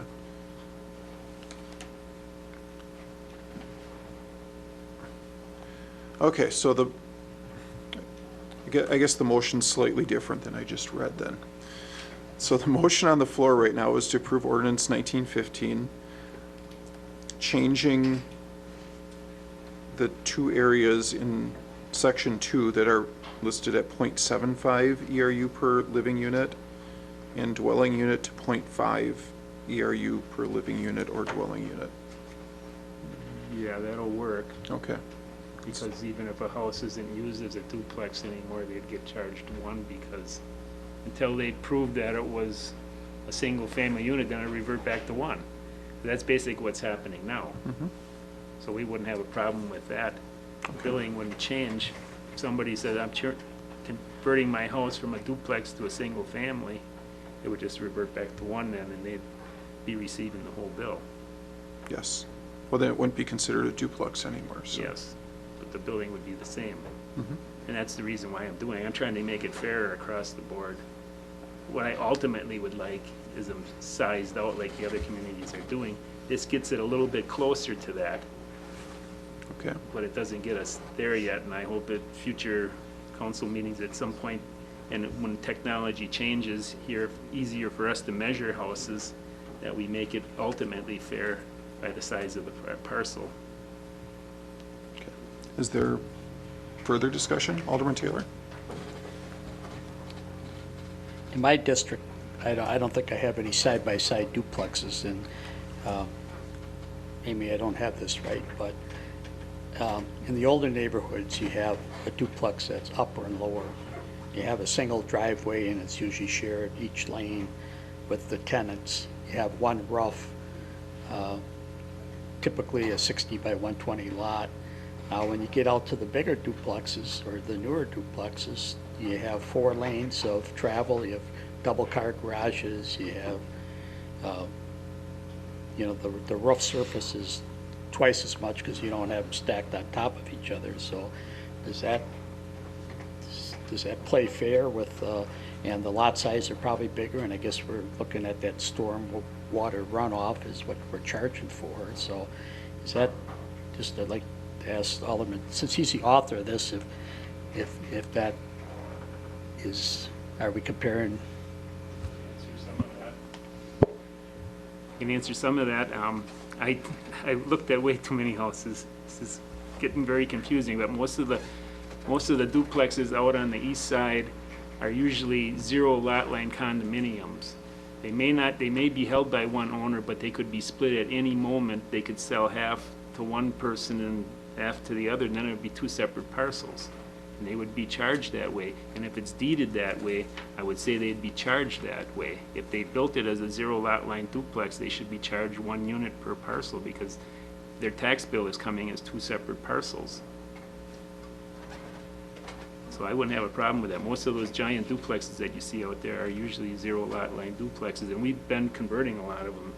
Well, not a lot of them, 3 or 4 came a couple years ago that we approved to allow them to sell them as condominiums. Well, those would turn into separate parcels at that point. They were duplexes. I don't know if they were rentals or how they were described as, but as soon as they split them, that's separate parcels and they'd be charged 1. Alderman Benner? Thank you, Mr. Mayor. Kind of struggle with that because the structure is the structure. It is what it is. And if it's an ERU and you have, if it's 2 ERUs when you have 2 owners, why is it any different than when you have 1 owner? It's the same footprint, the same building, the same lot. It's just, now you just have the semantics of changing that. And part of thing that I get, like Alderman Taylor brought up there, a lot of their duplexes are upper lower, so the footprint of the house is more of like an older 2-story, where, like you said, out towards my part of town, they're side by side, and you know they do have a bigger footprint. And when I look at it, one thing that just runs through my mind is that, I hope Peggy doesn't shoot a spitball at me here or something, but all I think about is that there's a cause and effect. And I was here when we were going through all this, building this plan and all that, so I know how difficult a lot of this stuff is. But at the end of the day, we have to have X amount of dollars, and it seems like if we're reducing somebody's, for whatever reason, somebody else is going to subsidize their reduction. And I'm looking for the cause and effect of that. So I don't know how many duplexes.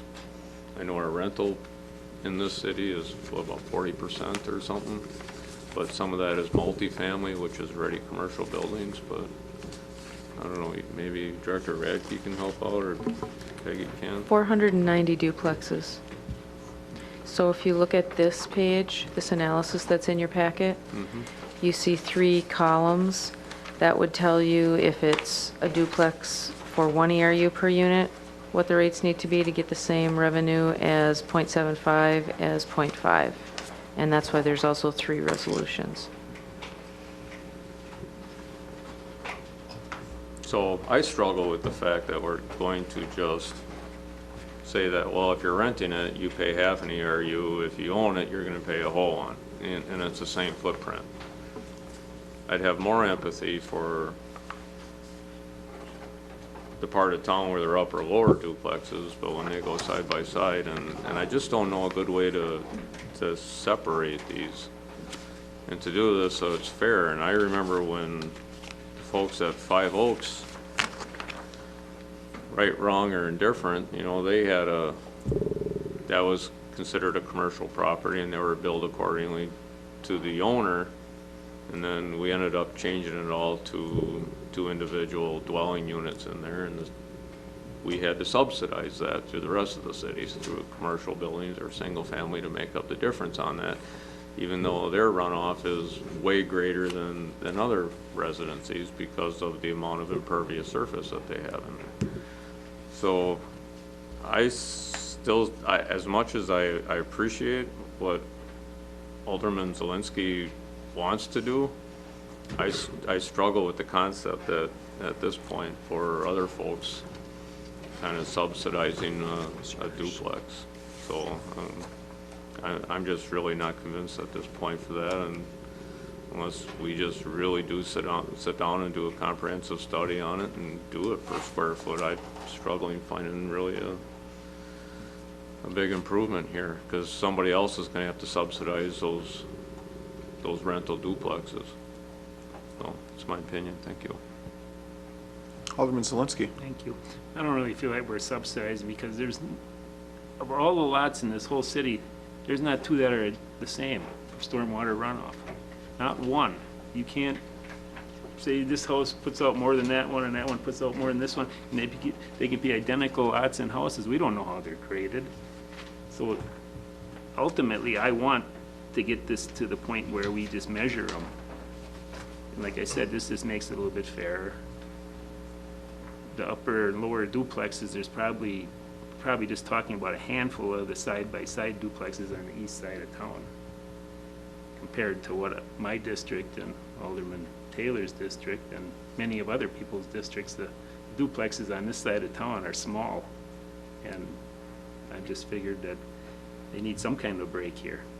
I don't know if this is ultimately, I hope this ultimately gets us to the measurement, because I have the same problem with fire protection being rated the same way, and I will probably be bringing something forward on that soon, because it's not fair at what we're paying on that. It's just one size fits all, and it just doesn't work.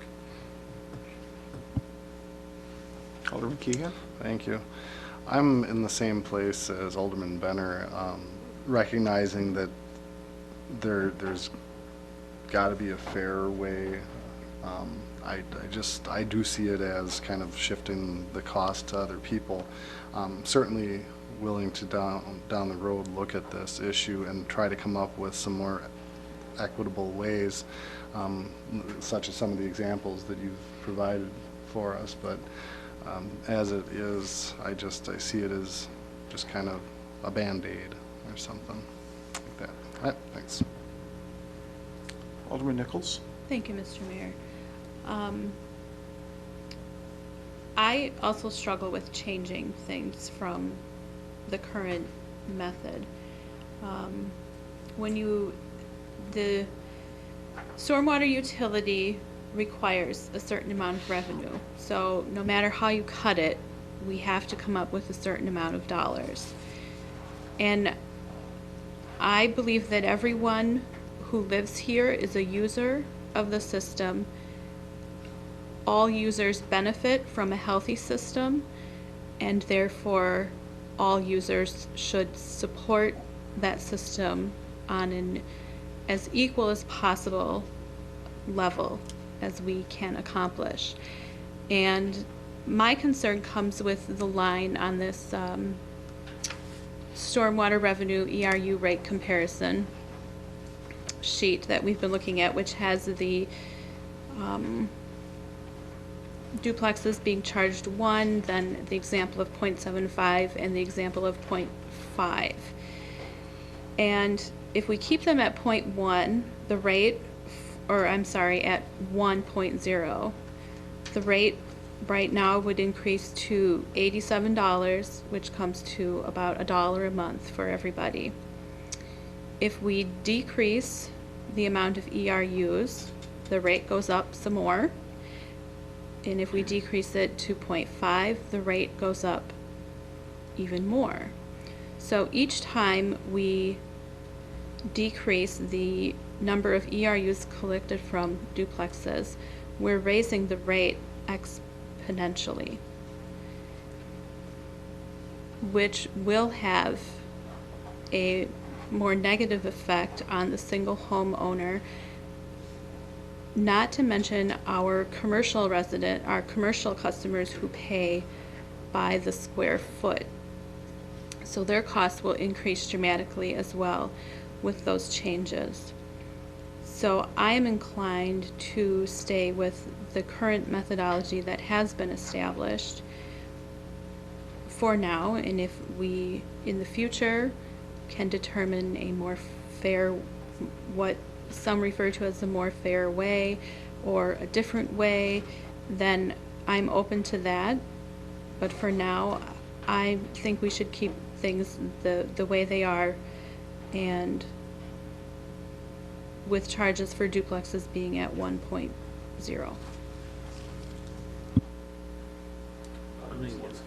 Thank you. I don't really struggle with this. I look at all the communities that surround us, they're doing it at a reduced rate. It's not difficult to come to that number, but I've been bringing this up for the last 5-6 years, and I've been told that this is really hard to come up with that number. And I don't think it's hard to come up with a number. If you just take Neenah, for instance, less than 1,700 square feet is 0.5. Most of the duplexes would fall in that category total. And then they'd be reduced by that amount again.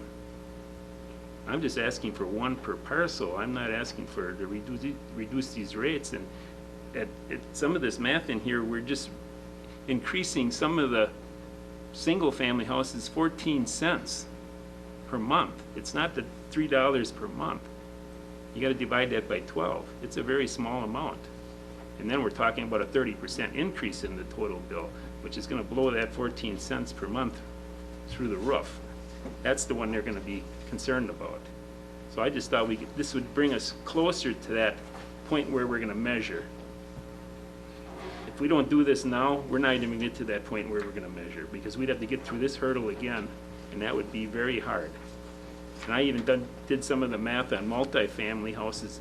They are paying less per square foot than, or less in the fee than the single family or the duplexes are right now.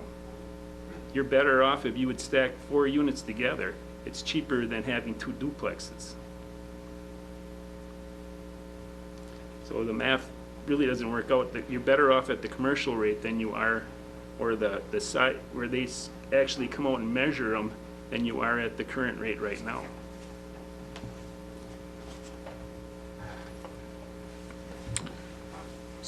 Seeing no further discussion, we have a motion on the floor to, I should make you read it, Debbie. So the motion's to approve ordinance 01915, changing the rates for duplexes to 0.5 and duplex two-family parcel charge equals 0.5 ERUs times the number of dwelling units. That's all part of the motion. No, you didn't? You're shaking your head. You don't understand the motion, or? No, I got it. Oh, okay. I just want to make sure that it, okay. That everyone does everyone understand what the motion is then? Basically, the 2 spots that say either 1 or 0.75 would be changed to 0.5. Oh, yeah, just what's on, Yep, residential. on the ordinance there. Okay, seeing no further discussion, could we have a roll call vote, please?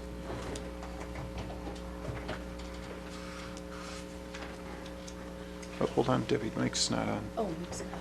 You didn't vote, Mike. You still didn't vote. Okay, we gotta start over apparently. I'm very clear. Apparently yours runs short sometimes, so please vote again. Whatever reason. It still didn't show up, Mike?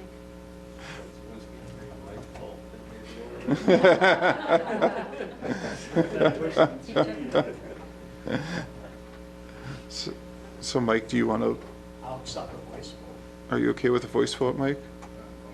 Okay. So, I can take a roll call vote then. Or do you want me to either way, just either if you want to show this or if show you want it to do a and roll. Then I'll have Alderman And then, Sheehan. and Mike said he was voting no.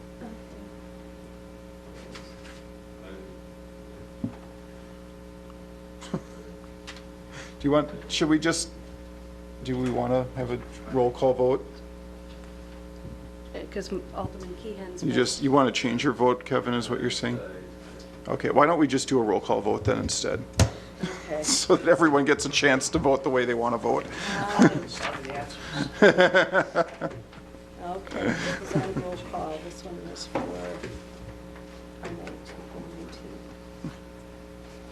Okay, so we're doing voice vote? Okay.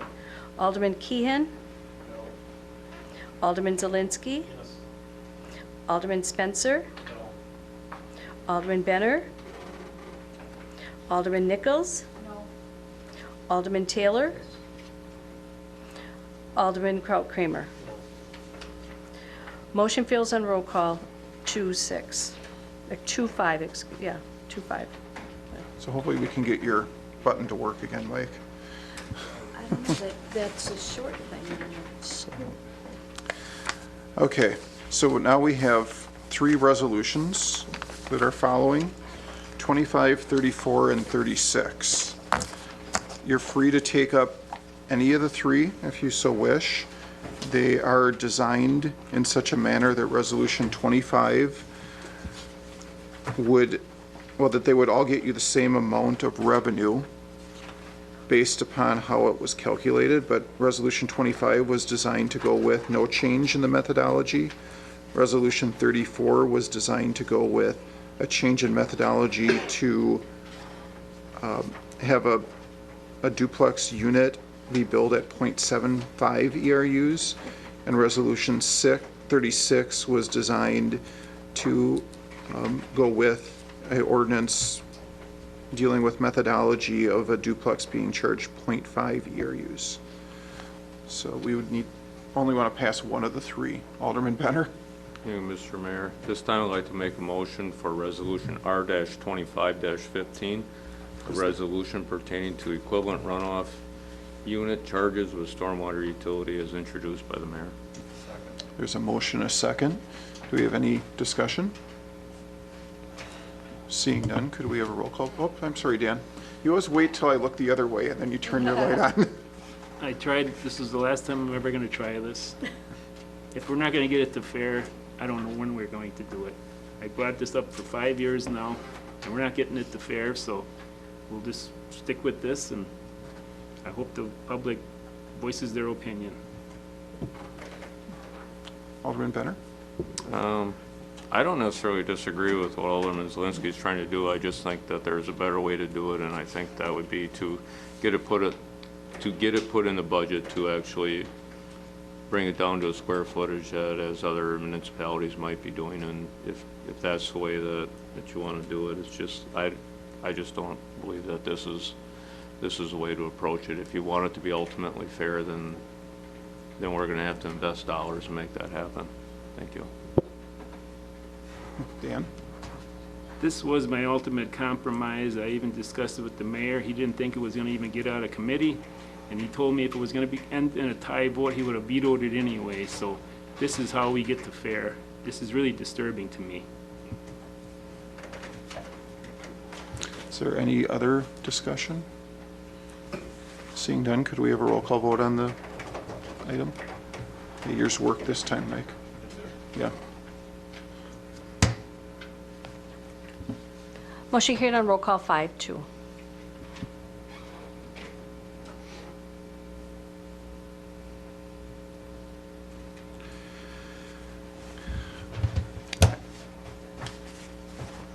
Item N is public comment on any matter listed on the agenda. Is there any, there's no public left. Okay. We don't. That's what we just did. Resolution 25 was the rates. Alderman Taylor, it's only on items that were on the agenda. You should really have discussed this while you were here. Yeah, we're in public right now, right? Well, you are a member of the body. You shouldn't really be going out as a member of the public. Do we have unanimous consent to hear from Alderman Taylor? I just want to compliment somebody, that's all. Okay. I thought this was the proper way to do it, Mayor. I'd just like to compliment, say it was a pleasure working with Alderman Langdon.